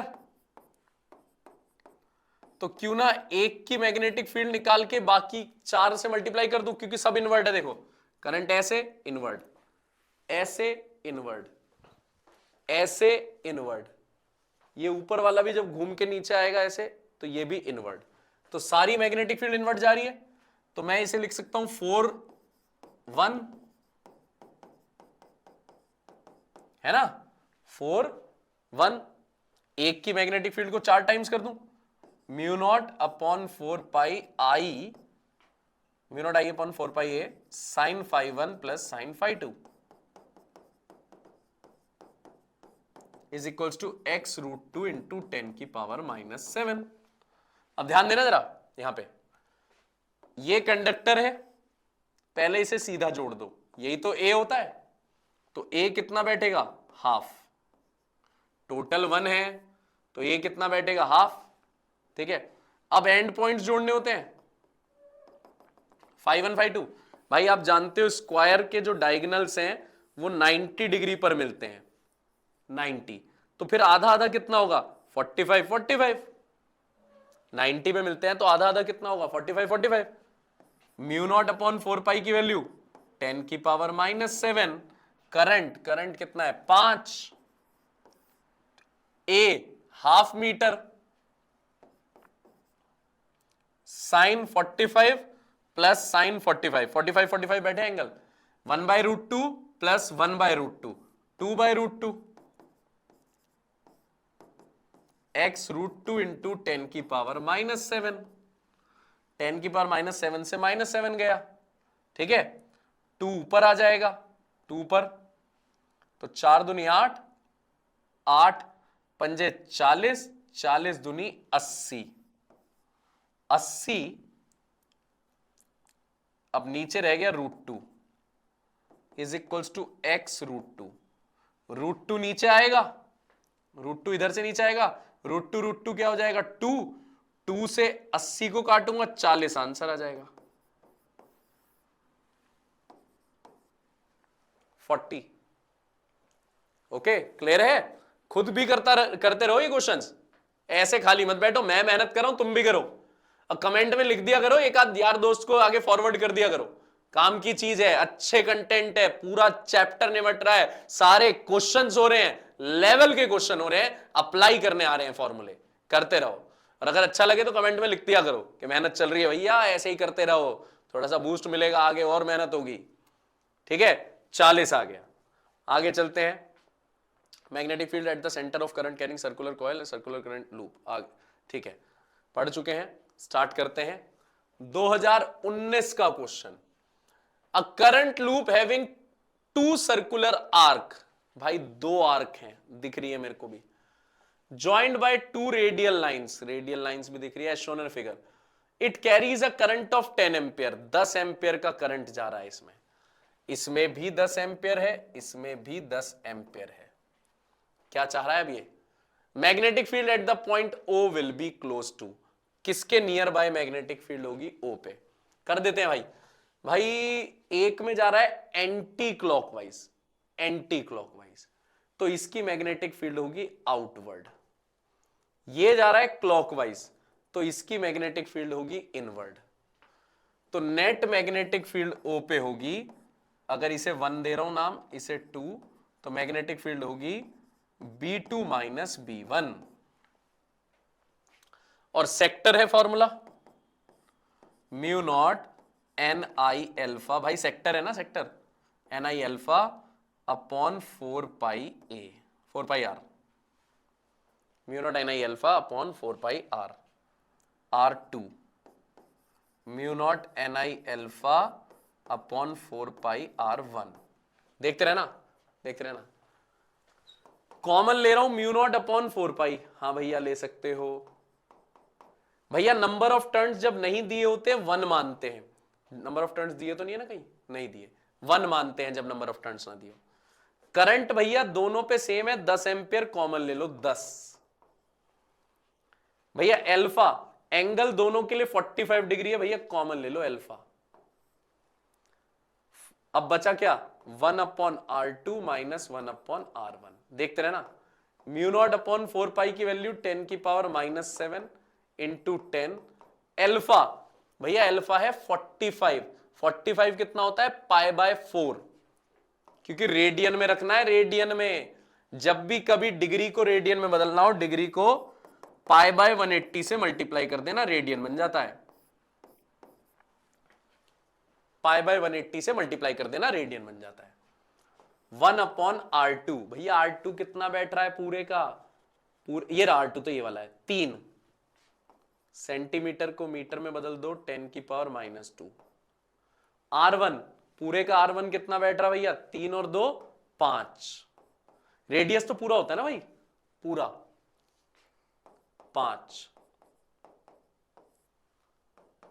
10 की पावर -6 π/4, 10 की पावर -2 कॉमन ले लिया हमने यहां से, एलसीएम 15 आ गया, 5 - 3 सॉरी 5 - 3 2, 5 - 3 अपने पास 2 आ गया, 2 से इसे काट दो, कितना आया? 2 पाई, 15 दूनी 30, -2 ऊपर गया, +2 हो गया, -4 बच गया। ठीक है भाई, -4। और भाई पाई की वैल्यू कितनी होती है? पाई की वैल्यू होती है 3.14। 30 का भी एक जीरो हटा रहा हूं, ऊपर जाके माइनस हो जाएगा -5, तो लगभग 1 के आसपास आ गया। 1 इंटू 10 की पावर -5, उन्होंने नियर बाय बोला भाई, विल बी क्लोज टू, तो 1 इंटू 10 की पावर -5, क्योंकि 1.0 समथिंग आएगा ना, 1.0 समथिंग, तो मैंने लिख दिया 1 इंटू 10 की power -5 Tesla near by. I hope समझ में आ रहे होंगे क्वेश्चंस। आराम आराम से करते रहना, कोई कॉन्फिडेंस में कमी नहीं आनी चाहिए। आपसे बात कर रहा हूं क्योंकि आप अपने सिलेक्शन के लिए पढ़ रहे हो। जब भी पढ़ाई का मन ना करे तो यह सोचना थोड़ी सी मेहनत और, अगर अच्छे कॉलेज में पहुंचना है, अगर अपनी लाइफ को बहुत ज्यादा सेट बनाना है, जितने पेरेंट्स के एफर्ट्स हैं उसे डबल ट्रिपल करना होगा, जिससे वो लोग भी खुश रहें और उन्होंने जितना इन्वेस्टमेंट तुम पे करी है तुम उन्हें पे बैक कर सको। तुम्हें किसी को पे बैक नहीं करना, सिर्फ एक आदमी ऐसा है तुम्हारे घर में जो तुम्हारे लिए दिन रात मेहनत कर रहा है और अपने लिए अपनी बहुत सारी चीजों को सेक्रीफाइस कर रहा है, पापा। ठीक है, उनके लिए मेहनत करो, सिलेक्शन लाओ, जान लगा दो पूरी। मैं उसी से खुश हूं जब ये कह दो कि भैया उनके लिए सिलेक्शन हो गया, खुश। टेम्परामेंट रखो, पोटेंशियल तुम्हारे अंदर है, तुम बीच बीच में ना डाउन हो जाते हो बस कि भैया नहीं। करो करो क्वेश्चन, पूरा पूरा चैप्टर निपट रहा है, कोर्स एकदम कंट्रोल में आ गया। ठीक है, सारे ऑसिलेशन वेव्स भी होगा, ओ होगा भैया होगा। देखिए, circular coil having N turns, ठीक है, radius R, carries a current I, it is held in X Z plane in a magnetic field bi, the torque in the coil due to magnetic field is, torque अब एक बार बता दूं क्या पहले या नहीं? टॉर्क पहले बता देता हूं, ठीक है, तब ये समझ में आएगा। टॉर्क, अगर आपने कोई कॉइल को जिसके अंदर करंट जा रहा है उसे मैग्नेटिक फील्ड में रख दिया तो वो गोल गोल घूमने लगती है। Current carrying coil magnetic field में जब रखी हो तो वो गोल गोल घूमने लगती है, उस पे टॉर्क लगता है। कैसी कॉइल होनी चाहिए? Current carrying. Current carrying coil when placed in magnetic field experiences torque.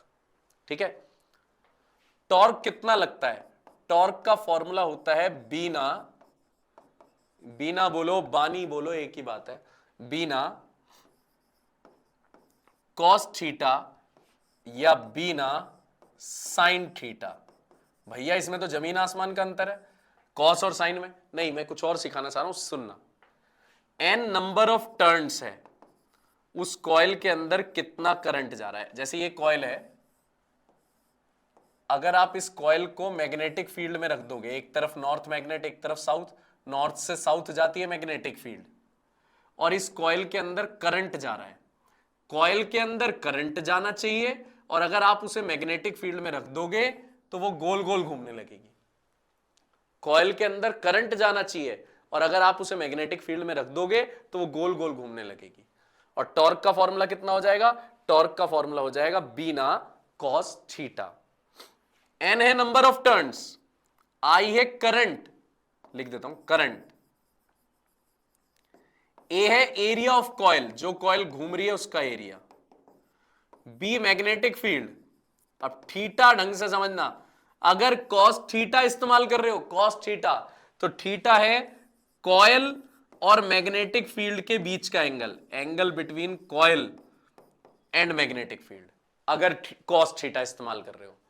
और अगर साइन थीटा इस्तेमाल कर रहे हो तो थीटा है angle between coil, normal to the coil and magnetic field, normal to coil and magnetic field. समझाता हूं क्या कहना चाह रहा हूं मैं। यार एक मिनट रुकना, एक मिनट रुकना। ये कॉइल है, कॉइल, अगर हम यहां से मैग्नेटिक फील्ड ला रहे हैं, ये मैग्नेटिक फील्ड ऐसे जा रही है और इस समय मैग्नेटिक फील्ड है ये स्टाइलस और ये कॉइल है। आप मैग्नेटिक फील्ड और कॉइल के बीच का एंगल देख रहे हो, मैग्नेटिक फील्ड और कॉइल, तो आपको कॉस थीटा यूज करना है। क्या यूज करना है? Cos theta. और वहीं दूसरी तरफ आप, ये कॉइल है, ये येलो पेन जो पेंसिल हो गई, ये कॉइल के परपेंडिकुलर हो गई, नॉर्मल टू द कॉइल, और ये ब्लैक पेन वही है मैग्नेटिक फील्ड। अगर आप इस येलो पेन और मैग्नेटिक फील्ड के बीच का एंगल देख रहे हो, येलो और मैग्नेटिक फील्ड के बीच का एंगल, तो आप देख रहे हो normal to the coil, normal, और मैग्नेटिक फील्ड के बीच का एंगल, तो आपको फॉर्मूला लगाना है क्या? Sine theta. उस केस में फॉर्मूला साइन थीटा लगेगा, साइन थीटा। याद रखना है, भूलना मत कि हमेशा एंगल आपको देखना होता है। अगर मैग्नेटिक फील्ड और कॉइल के बीच का एंगल है तो आपको लगाना है कॉस थीटा, और मैग्नेटिक फील्ड और नॉर्मल टू द कॉइल के बीच का एंगल है तो आपको साइन थीटा लगाना है। टॉर्क का कंसेप्ट भैया ने क्या सिखाया? जब भी किसी कॉइल के अंदर करंट जा रहा है और वो कॉइल मैग्नेटिक फील्ड में है तो वो टॉर्क महसूस करती है, मतलब रोटेशन मोशन। क्या जाना चाहिए कॉइल के अंदर? करंट। और वो कॉइल किस में होनी चाहिए? मैग्नेटिक फील्ड में। दो रिक्वायरमेंट है, करंट कैरिंग कॉइल होनी चाहिए और मैग्नेटिक फील्ड के अंदर होनी चाहिए, तो वो गोल गोल घूमने लगेगी, यानी टॉर्क महसूस करेगी। ये कंसेप्ट याद रखना। अब लौटते हैं अपने टॉपिक पे। एक सर्कुलर कॉइल है, ठीक है, एन टर्न्स है, रेडियस आर है, ठीक है, करंट आई जा रहा है, ओके, एक्स जेड प्लेन में है। ये कॉइल किस में है? X Z plane, X Z plane में ये कॉइल है, ठीक है, अच्छी बात है। और मैग्नेटिक फील्ड जा रही है बी आई, मैग्नेटिक फील्ड जा रही है बी आई, मतलब एक्स की तरफ, एक्स इधर नाम रखा है ना, तो एक्स की तरफ बी आई। इसका मतलब कॉइल, कॉइल भी ऐसे है और मैग्नेटिक फील्ड भी ऐसे है, तो कॉइल और मैग्नेटिक फील्ड के बीच एंगल कितना हो गया? 0। कॉस वाली बात कर रहा हूं, कॉस वाली, कॉस वाली बात। कॉइल और मैग्नेटिक फील्ड के बीच 0 हो गया क्योंकि कॉइल रखी हुई है एक्स जेड में, एक्स जेड में कॉइल रखी हुई है और मैग्नेटिक फील्ड जा रही है एक्स में, तो ये तो कॉइल है और मैग्नेटिक फील्ड ऐसे जा रही है, तो एंगल कितना बैठा? एंगल बैठा 0, कॉस वाला डायरेक्ट। तो टॉर्क का फॉर्मूला बीना cos theta, cos 0 1 N I area pi are square, magnetic field B, B दे रखी है, कुछ दे रखा है, हाँ बी, तो आ गया आपके पास answer, N I pi are square B, N I pi are square B. ठीक है, तो ये कॉस और साइन में बहुत गड़बड़ करते हैं बच्चे, आराम से समझ लेना, कॉस साइन में कोई गड़बड़ नहीं करनी है हमें पेपर में। अगला, magnetic field at 2 points, magnetic field at 2 points, 2 points पे, on the axis of circular coil at distance of 0.05 metre and 0.2 metre. एक सर्कुलर कॉइल है, 0.05 मीटर की दूरी पर और 0.2 मीटर की दूरी पर एक्सिस पर, magnetic field at the 2 points axis पे सर्कुलर कॉइल की, ठीक है। आपके पास दे रखी है 8:1 रेडियस ऑफ कॉइल, ठीक है भाई, B1 B2 8:1, B1 mu naught N I R square upon 2 R square plus X square, X कितना दूरी है? 0.05 स्क्वायर की पावर 3/2। भाई एक्सेस का फॉर्मूला यही तो होता है, mu naught N I R square upon 2 R square plus X square की पावर 3/2। तो एक बार तो मैंने क्या रख दिया, x की वैल्यू एक बार तो रखूंगा 0.05, तो b1 को लिख सकता हूं 8b2, b2 इधर, b2 इधर शिफ्ट कर दिया, तो b1 की वैल्यू तो मैंने ये रख दी, is equals to 8b2 mu naught N I R square upon 2 R square plus X square, X कितना बैठेगा? 0.2 पावर 3/2, म्यू नॉट से म्यू नॉट गया, एन से एन गया, आई से आई गया, आर स्क्वायर से आर स्क्वायर गया, 2 से 2 गया, ठीक है। और भाई इसे 2 को 1/2 है ना हमारे पास, तो स्क्वायरिंग बोथ साइड होगा, इसे उधर लेके चलो पहले, आर स्क्वायर प्लस 0.2 का स्क्वायर की power 3/2 is equals to 8 R square plus 0.05 का स्क्वायर पावर 3/2, क्रॉस मल्टीप्लीकेशन कर दिया।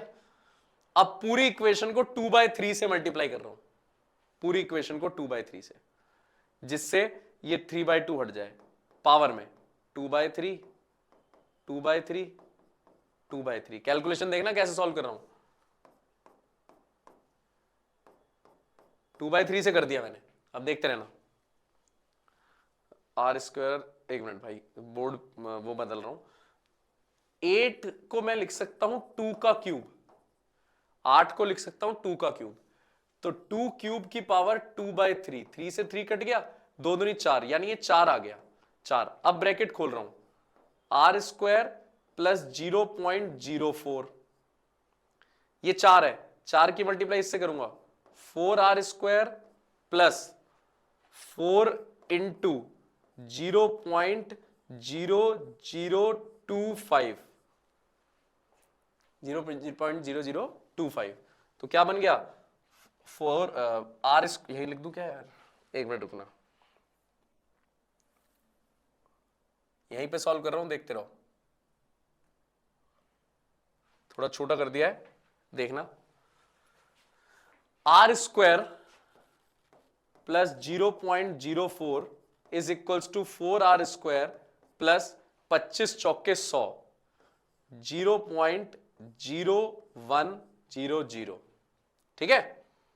तो हमारे पास क्या बन गया, 4r स्क्वायर में से r स्क्वायर माइनस होगा तो इस तरफ तो आ गया 3r स्क्वायर, और 0.04 में से 0.01 माइनस होगा तो 0.03 आ गया, 0.03। अब 3 से ये हटके ये 100 आ गया, 3 से 3 कट गया, तो r की वैल्यू आ गई 1/10, r की वैल्यू आ गई 1/10, 1/10 का मतलब हो गया 0.1 मीटर, 0.1 मीटर। कैलकुलेशन देखना मैंने कैसे करी है, यहां पे जरूर सीख लेना कि भैया को दोनों तरफ 3/2 दिख रहे थे, भैया ने 2/3 कर दिया, 2/3। इस क्वेश्चन को इसी कैलकुलेशन के पीछे सॉल्व जरूर करना। जैसे रूट होता है तो स्क्वायरिंग कर देते हैं, स्क्वायर होता है तो अंडर रूट बोथ साइड कर देते हैं, ऐसे ही पावर थी 3/2 तो मैंने दोनों तरफ 2/3 कर दिया। 2022 का आया हुआ क्वेश्चन क्या कह रहा है, magnetic field at the centre of current carrying circular loop is B1, current carrying circular loop का मैग्नेटिक फील्ड है B1, okay. The magnetic field eight distance of √3 radius is of the given circular loop from the centre on its axis is B2, centre पे B1 है magnetic field और axis पर magnetic field है B2, और कितनी दूरी पर, x है √3 times of radius, radius r √3 times x की वैल्यू हो गई, ठीक है। तो हमारे पास कह रहा है B1 और B2 का रेशियो बताओ, हो गया भाई, B1 B2, B1 का फॉर्मूला सर्कल का μ0ni/2r, B2 मतलब एक्सेस वाला formula μ0ni/2r² plus x square की पावर 3/2, μ0ni, ठीक है भाई, 2 2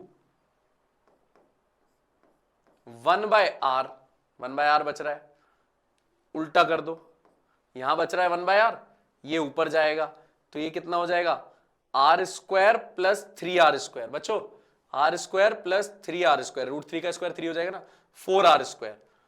4r² की पावर 3/2, और नीचे ये r² बच रहा है, तो ऊपर आ जाएगा अपने पास 4 की पावर 3/2, भाई 4 की पावर 3/2, 4 को लिख सकता हूं 2² और पावर 3/2 कट गया, 2 का क्यूब 8, r² की पावर 3/2, 2 से 2 कट गया, r³ और नीचे r इंटू r², r³, 8:1 आ गया, 8:1, थर्ड हमारे पास ऑप्शन, ठीक है।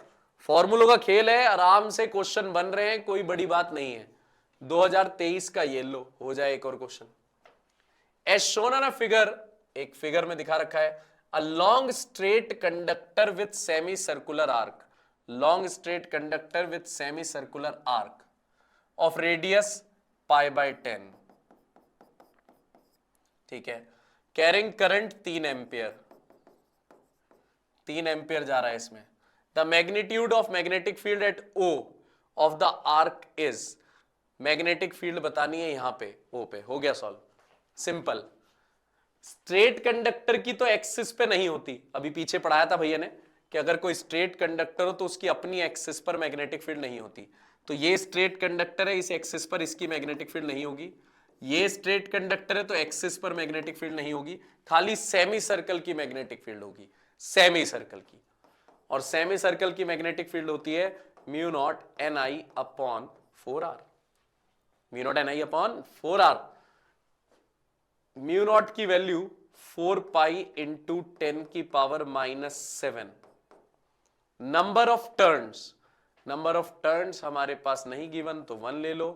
करंट, करंट हमारे पास गिवन था 3 एम्पियर। रेडियस, रेडियस हमारे पास है π/10, π/10 मीटर में ही है ना, हाँ मीटर में। तो भाई 4 से 4 कट गया, पाई से पाई कट गया, 3 इंटू -7 से 1 गया -6, -6 का मतलब माइक्रो, तो 3 माइक्रो टेस्ला आंसर आ गया, 3 माइक्रो टेस्ला, 10 की पावर -6। ठीक है ना, देखते जाइए, करते जाइए, देखते जाइए। एम्पियर्स लॉ, तो अब जरा एम्पियर लॉ पहले पढ़ लेते हैं, फिर बात करेंगे एम्पियर लॉ की। देखो बच्चों, एम्पियर लॉ का कहना यह है, एम्पियर सर्क्यूटल लॉ का, ठीक है, ampere circuital law,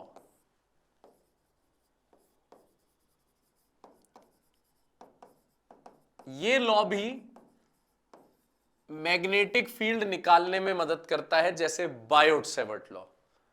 Biot Savart law भी मैग्नेटिक फील्ड निकालने में मदद करता है, एम्पियर सर्क्यूटल लॉ भी मैग्नेटिक फील्ड निकालने में मदद करता है। अब क्या कहता है जरा उसे समझिएगा। स्ट्रेट कंडक्टर के अंदर करंट जा रहा है I, और आपको मैग्नेटिक फील्ड स्ट्रेट कंडक्टर की बैठेगी ऐसे सर्कुलर। तो एम्पियर सर्क्यूटल लॉ कहता है किसी भी कंडक्टर की जो मैग्नेटिक फील्ड है उसकी छोटी सी लेंथ को, अगर किसी भी कंडक्टर की जो मैग्नेटिक फील्ड है उसकी छोटी सी लेंथ को आप इंटीग्रेट करोगे तो आंसर आएगा म्यू नॉट I। किसी भी कंडक्टर की जो छोटी सी लेंथ है, अगर आप उसे इंटीग्रेट, मैग्नेटिक फील्ड की छोटी सी लेंथ, कंडक्टर की नहीं, मैग्नेटिक फील्ड की छोटी सी लेंथ को अगर आप इंटीग्रेट करोगे तो आंसर हमेशा आएगा म्यू नॉट I। क्या आंसर आएगा? Mu naught I।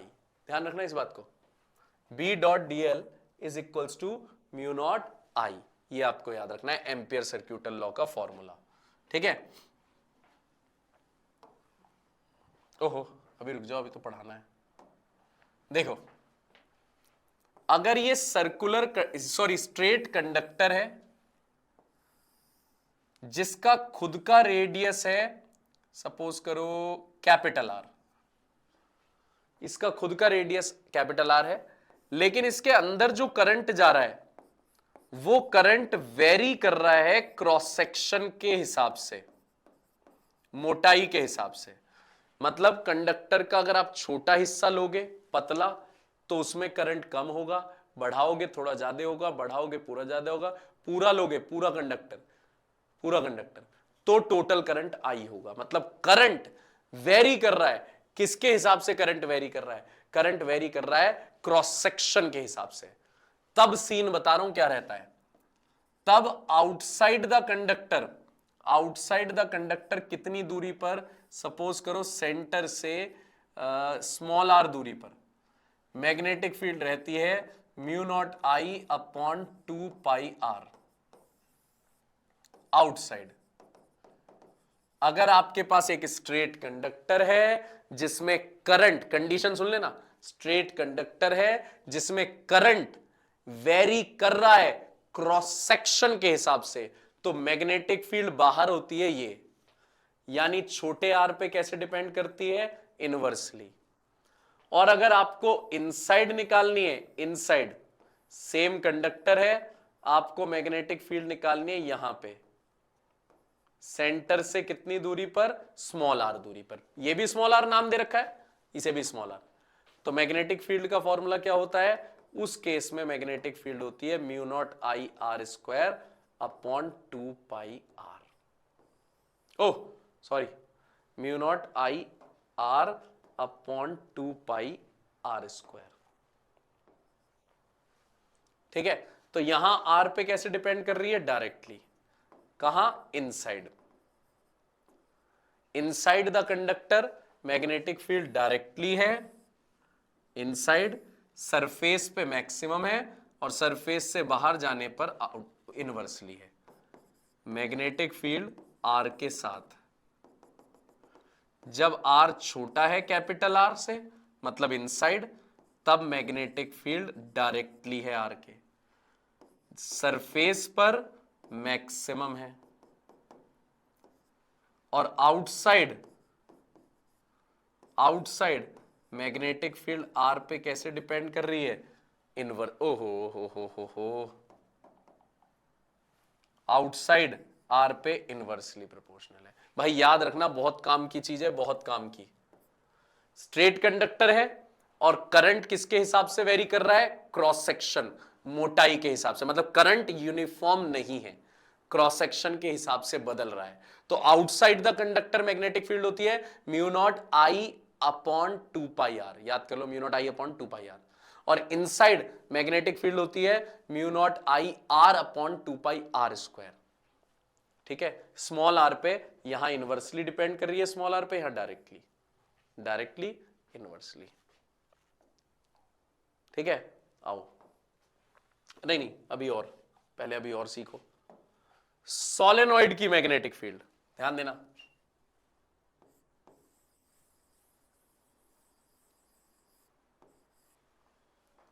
Solenoid, toroid, दोनों की मैग्नेटिक फील्ड सेम होती है। सोलेनॉइड होता है स्प्रिंग शेप का कंडक्टर, हेलिकल शेप का कंडक्टर। मैग्नेटिक फील्ड खाली उसके लूप्स में होती है, लूप्स में। Outside magnetic field zero, outside zero, खाली मैग्नेटिक फील्ड होती है लूप्स में। और लूप्स में मैग्नेटिक फील्ड होती है mu naught N I upon L, L length. और इस एन अपॉन एल को छोटा एन भी लिख सकते हैं,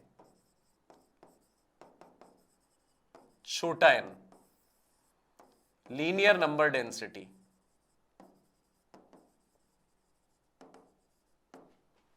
लीनियर नंबर डेंसिटी, ठीक है। और ये टोरॉइड है, टोरॉइड की भी मैग्नेटिक फील्ड जो होती है वो लूप्स के अंदर रहती है। टोरॉइड की भी मैग्नेटिक फील्ड कहां रहती है, लूप्स के अंदर।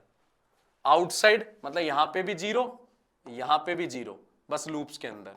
और सेम फॉर्मूला होता है mu naught N I upon L, toroid की भी मैग्नेटिक फील्ड। सोलेनॉइड के एंड्स पे मैग्नेटिक फील्ड निकालनी हो, ये तो सेंटर पे थी,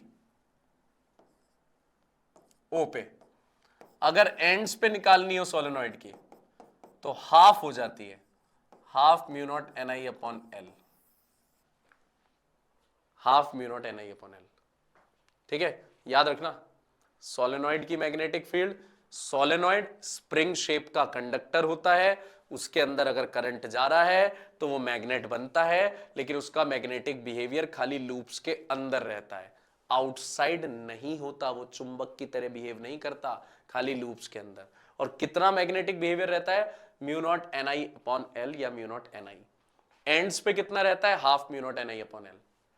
टोरॉइड की मैग्नेटिक फील्ड, सोलेनॉइड को गोल कर दिया, टोरॉइड बन गया, सेम होती है मैग्नेटिक फील्ड। ठीक है भैया जी, चलिए क्वेश्चन देखते हैं। 2022 का आया हुआ question, long straight wire with circular cross section having radius R. एक लॉन्ग स्ट्रेट वायर है जिसका सर्कुलर क्रॉस सेक्शन है, रेडियस कैपिटल आर है, स्टेडी करंट आई जा रहा है, the current is uniformly distributed across this cross section. भाई cross section के हिसाब से है डिस्ट्रीब्यूटेड, ठीक है। then the variation of magnetic field due to current I with distance r from its center will be। कह रहा है मैग्नेटिक फील्ड r पे कैसे डिपेंड करेगी, लेकिन r की वैल्यू छोटे r कैपिटल R से कम है। कैपिटल R से कम होने का मतलब इनसाइड है, इनसाइड। और अभी सिखाया इनसाइड मैग्नेटिक फील्ड r पे कैसे डिपेंड करती है, डायरेक्टली। r पे कैसे डिपेंड करती है, डायरेक्टली। तो ये मैंने डायरेक्टली यूज कर लिया। अगला क्वेश्चन, लॉन्ग सोलेनॉइड, सोलेनॉइड है, carrying a current produces a magnetic field B along its axis. एक लॉन्ग सोलेनॉइड है, करंट जा रहा है उसके अंदर, मैग्नेटिक फील्ड एक्सिस पर है उसकी, ये रही। If the current is doubled, number of turns per centimetre is halved. Current double कर दिया, number of turns per centimetre यानी पर यूनिट लेंथ हाफ कर दिया, half. The new value of magnetic field is, नई magnetic field कितनी होगी, पहले B थी तो अब कितनी होगी। तो पहले तो थी, इसका नाम रख देता हूं अब वाली का B2। पहले तो थी mu naught NI upon L, अब B2 हो गई mu naught N by L की जगह half, half N by L, I की जगह 2I। तो इसका मतलब अभी भी सेम रहेगी, अभी भी मैग्नेटिक फील्ड क्या रहेगी, सेम। सेम तो वैल्यू आ गई, तो अभी भी मैग्नेटिक फील्ड क्या रहेगी हमारे पास, सेम रहेगी। चलिए 2022 का है वो question. An infinitely long hollow conducting cylinder with radius r carries a uniform current along its surface. ठीक है, लॉन्ग हॉलो कंडक्टिंग सिलेंडर, भाई सिलेंडर है, खोखला है, खोखले के तो अंदर मैग्नेटिक फील्ड नहीं होगी। ठीक है, यूनिफॉर्म करंट जा रहा है उसके अंदर I। Choose a correct representation of magnetic field as a function of R। ठीक है, ठीक है, ठीक है। अंदर खोखला है यानी करंट ही नहीं अंदर, तो अंदर मैग्नेटिक फील्ड भी नहीं होगी। और बाहर, बाहर वही R पे कैसे डिपेंड करेगा, इनवर्सली। तो इसका मतलब अंदर मैग्नेटिक फील्ड जीरो, सरफेस पे मैक्सिमम, फिर इनवर्सली, यानी ये ग्राफ बैठेगा, ये अंदर जीरो, अंदर जीरो, इस हिसाब से ग्राफ बनाया मैंने। Next question, long long straight wire of radius A. भाई बहुत सारे क्वेश्चन आए हुए यार, ईयर नहीं डाल रखा इसमें, पीछे वाले में ईयर था 2022, इसमें ईयर नहीं है। देखो, एक लॉन्ग स्ट्रेट वायर है जिसका रेडियस ए है, ठीक है, करंट उसके अंदर से आई जा रहा है, करंट क्रॉस सेक्शन के हिसाब से है, ठीक है। रेशियो ऑफ मैग्नेटिक फील्ड बतानी है कहां पे, A/2 पे और 2A पे। ठीक है, A/2 का मतलब A से छोटा, इनसाइड पे मैग्नेटिक फील्ड, 2A मतलब A से बड़ा, तो यानी आउटसाइड। दो जगह मैग्नेटिक फील्ड बतानी है, हो गया। इनसाइड मैग्नेटिक फील्ड का फॉर्मूला होता है mu naught NI, inside NI upon 2 पाई R² इंटू R। R होता है छोटा r, छोटा r कितना दे रखा है, A/2, mu naught NI R upon 2 पाई R², उस हिसाब से रखा है। आउटसाइड मैग्नेटिक फील्ड क्या थी, म्यू नॉट NI अपॉन 2 पाई R। देखो ये रही म्यू नॉट NI अपॉन 2 पाई R, ये म्यू नॉट NI अपॉन 2 पाई R और mu naught NI R upon 2 pi R²।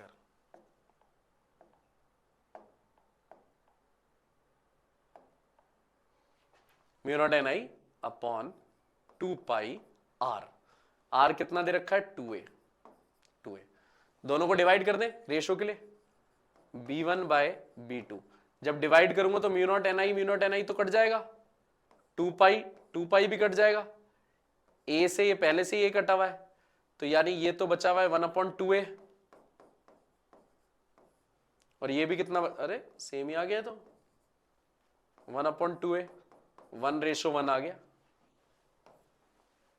1:1, simple. Motion of charge particle in a magnetic field. आओ 2018 का question, electron, proton और alpha particle same kinetic energy से circular orbit में घूम रहे हैं, जिनका रेडियस ये है, किसमें? मैग्नेटिक फील्ड में। भाई मैग्नेटिक फील्ड में अगर कोई गोल गोल घूमता है तो वेलोसिटी का फॉर्मूला होता है कबर में, याद रखना, भूलना मत, वेलोसिटी कबर में। आपको रेडियस का रिलेशन निकालना है, रेडियस का। तो भाई रेडियस को मैं लिख सकता हूं M V upon Q B, है ना, M V upon Q B radius को। और एम वी होता है मोमेंटम,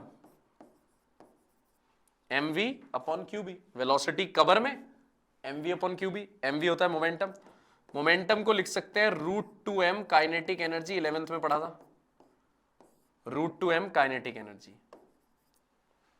काइनेटिक एनर्जी तो सबकी सेम है, मैग्नेटिक फील्ड सबका सेम है, काइनेटिक एनर्जी सबकी सेम है, मैग्नेटिक फील्ड सबकी सेम है, सेम मैग्नेटिक फील्ड में घुसे हैं तीनों, इलेक्ट्रॉन, प्रोटॉन, अल्फा, तीनों सेम काइनेटिक एनर्जी से सेम मैग्नेटिक फील्ड में घुस गए और गोल गोल घूमने लगे। तो काइनेटिक एनर्जी सेम है, मैग्नेटिक फील्ड सेम है, तो √m अपॉन चार्ज बच गया, ठीक है, √m अपॉन चार्ज। तो प्रोटॉन के लिए सबसे पहले किस किस का बताना है हमें? प्रोटॉन के लिए मास हमारे पास रख दिया मैंने m और चार्ज रख दिया q। अल्फा के लिए मास हो गया 4m और चार्ज हो गया 2q, क्योंकि अल्फा का चार्ज होता है 2 गुना, 2he4 ये होता है अल्फा, 2he4, और प्रोटॉन होता है 1h1। तो चार्ज तो प्रोटॉन से 2 गुना है और मास है 4 गुना, उस हिसाब से रखा मैंने।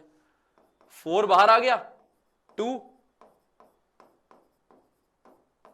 तो भाई प्रोटॉन और अल्फा का रेडियस तो सेम है, प्रोटॉन और अल्फा का रेडियस 2 में सेम है, 1 2। अब इलेक्ट्रॉन के हिसाब से अंदाजा लगाओ। भाई प्रोटॉन का मास होता है 1.6 इंटू 10 की पावर -27, है ना, और चार्ज होता है 1.6 इंटू 10 की पावर -19। तो इलेक्ट्रॉन का भी चार्ज तो सेम होता है, बल्कि इलेक्ट्रॉन का मास कम होता है, -31 होता है और ये -27। तो मास अगर इलेक्ट्रॉन का कम है तो रेडियस भी इलेक्ट्रॉन का कम होगा, रेडियस इलेक्ट्रॉन का कम होगा, प्रोटॉन और अल्फा का बराबर है लेकिन ज्यादा है इससे, तो ये आंसर आ गया। अच्छा क्वेश्चन, बढ़िया क्वेश्चन। सर्कुलर पाथ में घूम रहा है मैग्नेटिक फील्ड में, इसलिए मैंने वेलोसिटी कबर में उठाया, जो आपको सिखा रखा था। 2019 का क्वेश्चन, आ जाओ जल्दी से। Experiment, electron are accelerated from rest by applying voltage 500 volt. Electron को आपने वोल्टेज दी है 500 volt. Calculate the radius of the path if the magnetic field 100 milli tesla. अच्छा, मैग्नेटिक फील्ड है 100 मिली टेस्ला, 100 इंटू 10 की power -3 tesla. 100 milli tesla magnetic field है, 100 milli tesla magnetic field है आपके पास। अब आगे क्या कह रहा है? वोल्टेज दे रखी है 500 volt, calculate the radius of the magnetic field. Radius निकालनी है, ये वोल्टेज है, वेलोसिटी नहीं है, रेडियस निकालना है। चार्ज और मास दे रखा है इलेक्ट्रॉन का, तो वेलोसिटी तो होती है कबर में, उसके हिसाब से रेडियस आ जाएगा mv अपॉन क्यूबी। क्यू दे रखा है, मास दे रखा है, मैग्नेटिक फील्ड दे रखी है, वेलोसिटी निकालना है, निकल जाएगा, निकल जाएगा। वेलोसिटी से कभी भी वोल्टेज दे रखा और वेलोसिटी निकालना हो, या वेलोसिटी दे रखी हो वोल्टेज निकालना हो, तो आज एक तरीका बता रहा हूं।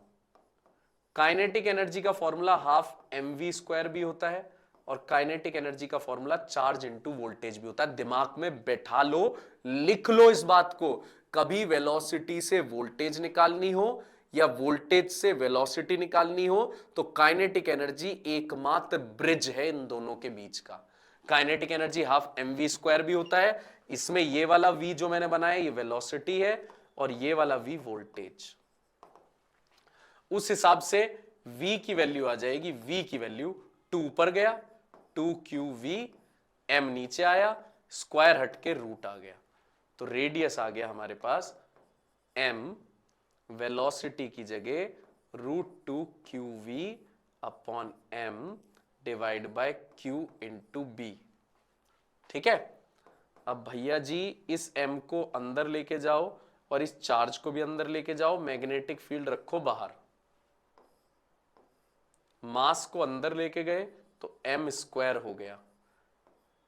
जब भी किसी चीज को बाहर से अंदर लेके जाते हैं रूट के स्क्वायर कर देते हैं, m स्क्वायर 2qv, नीचे m बच रहा है और इस चार्ज को भी रूट के अंदर लेके गए हैं तो q स्क्वायर हो गया, एक q से q कट गया, एक मास से एक मास कट गया, आंसर आ गया 2mv वोल्टेज अपॉन चार्ज। अब वैल्यू रखनी पड़ेगी, बताओ यार, बहुत ही लंबा क्वेश्चन है। 1 upon magnetic field, magnetic field कितनी है अपने पास, ये रहा 10 की पावर -1, भाई 2 जीरो खत्म हो जाएगी ना, मैग्नेटिक फील्ड 10 की पावर -1 रूट 2 मास वोल्टेज, मास कहां है भाई, इलेक्ट्रॉन का 9.1 इंटू 10 की पावर -31, वोल्टेज 500 अपॉन चार्ज, भैया जी चार्ज कहां है 1.6 इंटू 10 की पावर -19, ये लो। अगर अब मैं इसे 9 मान लू, अगर 9.1 की जगह 9 मान लू, रूट से बाहर निकालने के लिए कैलकुलेशन इजी कर रहा हूं, कैलकुलेशन, तो ये बचेगा 1/10 की पावर -1, तो ये है ना जी, पॉइंट हट के 1 जीरो और ऊपर जाएगी, है ना जी, तो 16 का तो बाहर आ जाएगा 4, भाई इसका हो गया फैसला, और 9 का बाहर आ जाएगा 3, ठीक है जी। और भाई ये 500 -31, ठीक है ना, 5 दूनी 10, देखो 5 दूनी 10, तो ये 4 जीरो तो ये हो गई, 3 और 1 10, 4 जीरो और -31 में से 4 जीरो गई तो माइनस का 27 बचा, और नीचे माइनस का 19 है, -19 ऊपर जाके हो जाएगा +19, और 27 में से अगर 19 गया तो बचा 8, माइनस का 8 बाहर आके बन गया -4, रूट से बाहर आके -4, तो 3/4 होता है, 3/4 0.75,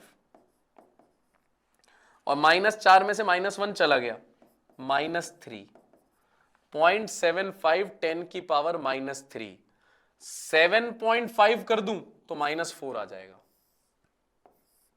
7.5 कर दूं तो -4 आ जाएगा, ये अपने पास आ गया।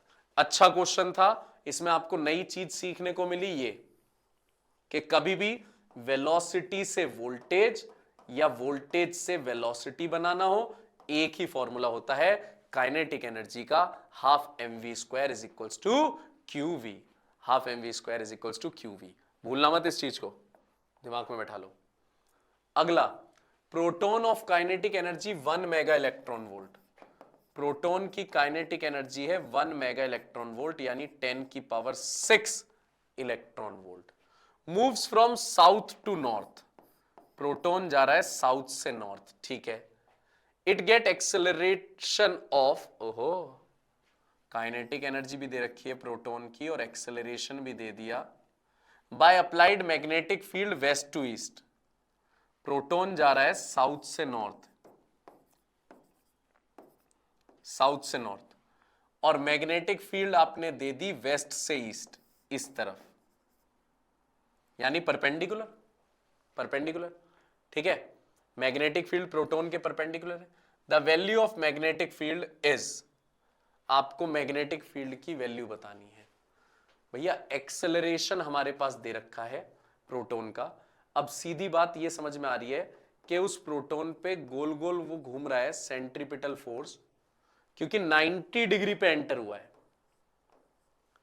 प्रोटॉन साउथ से नॉर्थ जा रहा है और मैग्नेटिक फील्ड जा रही है वेस्ट से ईस्ट, यानी प्रोटॉन जो एंटर हुआ है वो 90 डिग्री पर एंटर हुआ है। कितने पे एंटर हुआ है? 90 डिग्री पर।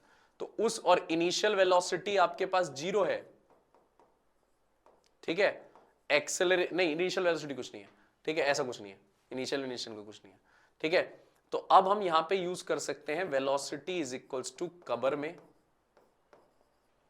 ध्यान से देखना, वेलोसिटी इज इक्वल्स टू कबर में, ठीक है। और हमें मैग्नेटिक फील्ड निकालना है, रेडियस का भी यहां कोई जिक्र नहीं है, काइनेटिक एनर्जी का जिक्र है। तो mv एक तरफ कर दिया, mv हो गया मोमेंटम, ठीक है। मोमेंटम को हम क्या लिख सकते हैं? मोमेंटम हो गया √2m ke, QBR, ठीक है। अब यहां पे हमारे पास सीन ये बैठ रहा है कि रेडियस हमारे पास, जो मास है वो गिवन है, काइनेटिक एनर्जी गिवन है, चार्ज हम जानते हैं प्रोटॉन का, मैग्नेटिक फील्ड निकालनी है, रेडियस पता लगे तो बात पता लगे। एक्सेलरेशन दे रखा है, एक्सेलरेशन से हम रेडियस निकाल सकते हैं, क्योंकि एक्सेलरेशन होता है v²/r, एक्सेलरेशन होता है v²/r। तो उस हिसाब से हम r को इधर शिफ्ट कर दें, v²/a, ठीक है। अगर मैं इसे काइनेटिक एनर्जी बनाना चाहता हूं तो काइनेटिक एनर्जी की वैल्यू होती है 12 mv², ठीक है। तो v² की जगह मैं लिख सकता हूं 2 kinetic energy upon mass, v² की जगह 2 काइनेटिक एनर्जी अपॉन मास, तो रेडियस आ गया 2 काइनेटिक एनर्जी अपॉन मास, और ये रहा acceleration, 2 kinetic energy upon mass, acceleration. यहां पे रख दो √2m kinetic energy, charge, magnetic field, radius की जगह 2 kinetic energy upon mass into acceleration. अब मैग्नेटिक फील्ड छोड़कर बाकी सारी चीजें हमें पता है, मैग्नेटिक फील्ड छोड़कर बाकी सारी चीजें पता है, 2 पता है, m पता है, ke पता है, ठीक है, बाकी सब पता है, खाली मैग्नेटिक फील्ड छोड़कर सारी वैल्यू रखो और उसमें आंसर निकालो, कौन सा आपके पास सबसे बेस्ट आंसर आता है। जल्दी से सॉल्व करके दिखाओ, जल्दी से इसे। चलिए देखिए, एक और चीज देख लेते हैं। अगर गैल्वेनोमीटर को आपको अमीटर में बदलना है, मतलब करंट नापने वाली डिवाइस में बदलना है, गैल्वेनोमीटर को अमीटर में बदलना है, मतलब करंट नापने वाली डिवाइस में बदलना है, तो गैल्वेनोमीटर के, ध्यान से देखना, गैल्वेनोमीटर के पैरेलल में लो रेजिस्टेंस लगा दो, जिसे शंट बोलते हैं।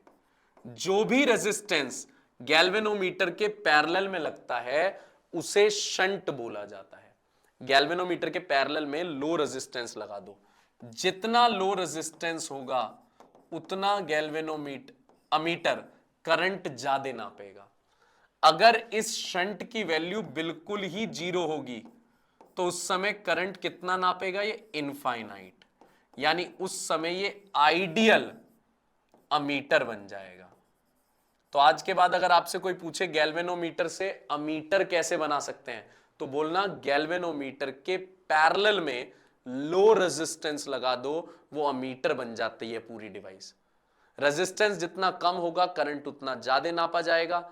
शंट की वैल्यू अगर 0 होगी तो करंट इनफाइनाइट तक नापा जाएगा। शंट की वैल्यू 0 होगी तो करंट इनफाइनाइट तक नापा जाएगा। फॉर्मूला याद कर लो, टोटल करंट गया I, इसमें गया IG, तो बचा हुआ करंट गया ऊपर I minus IG। Total current I में से इसमें गया IG, बचा हुआ इसमें। अब S और G पैरेलल में है, S और G पैरेलल है, पैरेलल में वोल्टेज सेम होती है, वोल्टेज को लिख सकते हैं IR, रेजिस्टेंस इसका ऐसा है, नीचे वाले की voltage IR, IG into G। Parallel में क्या सेम रहता है? पैरेलल में सेम रहता है हमारे पास, जो आपको बता दिया मैंने कि पैरेलल में आप यहां पे सेम रखते हो वोल्टेज, ठीक है। अगर आपको गैल्वेनोमीटर को वोल्ट मीटर में बदलना है, वोल्ट मीटर, वोल्टेज नापने वाले में, अमीटर नहीं वोल्ट मीटर, तो गैल्वेनोमीटर के सीरीज में हाई रेजिस्टेंस लगेगा। इसे शंट नहीं बोलते, जो पैरेलल में लगता है वही शंट कहलाता है, सीरीज वाला शंट नहीं होता। तो ये पूरा बन जाएगा वोल्ट मीटर। इस आर की वैल्यू जितनी ज्यादा होगी उतना ज्यादा वोल्टेज आप नाप पाओगे। अगर इस आर की वैल्यू इंफिनिटी हुई तो आप इंफिनिटी तक वोल्टेज नाप सकते हो, और जब इंफिनिटी तक आप कोई चीज नापते हो तो वो आइडियल वोल्ट मीटर होता है। इंफिनिटी तक करंट नाप रहा है तो आइडियल अमीटर। यहां क्या फॉर्मूला लगाना है, इस वाले में लगाना है formula V is equals to I R net, क्योंकि सीरीज में करंट तो सेम रहेगा, और आर नेट क्या होगा, ये दोनों सीरीज में है, नेट रेजिस्टेंस हो जाएगा आर प्लस जी, क्योंकि गैल्वेनोमीटर के रेजिस्टेंस को जी बोला गया, गैल्वेनोमीटर के। ये था हमारे पास मैग्नेटिक इफेक्ट ऑफ करंट। एक ही शॉट में सारे टॉपिक्स। एक बार ना वीडियो बीच बीच में जहां जहां डाउट लगता है उसे पीछे ले जाके फॉर्मूले लिख ले करो, कंसेप्ट सुन ले करो दोबारा, और क्वेश्चंस करते रहो। मैं मेहनत कर रहा हूं, आप भी करते रहो, और अगर मेरी मेहनत ठीक लग रही हो तो चैनल को सपोर्ट करो। इस समय जरूरत है, करो चैनल को सपोर्ट, ठीक है। तब तक के लिए बहुत पढ़ते रहो। अगली वीडियो, अगला चैप्टर रोज इसी हिसाब से चलेगा कि मतलब जो आपकी वीडियो आएगी उसमें एक चैप्टर एक ही वीडियो में विथ क्वेश्चंस खत्म होगा। क्वालिटी कम नहीं है, क्वालिटी बड़ी है। अब 2.5 घंटे में आपके पास जैसे चैप्टर आप कर रहे हैं उस हिसाब से आप करते जाइए, आगे बढ़ते जाइए। चलिए, ध्यान रखिए अपना।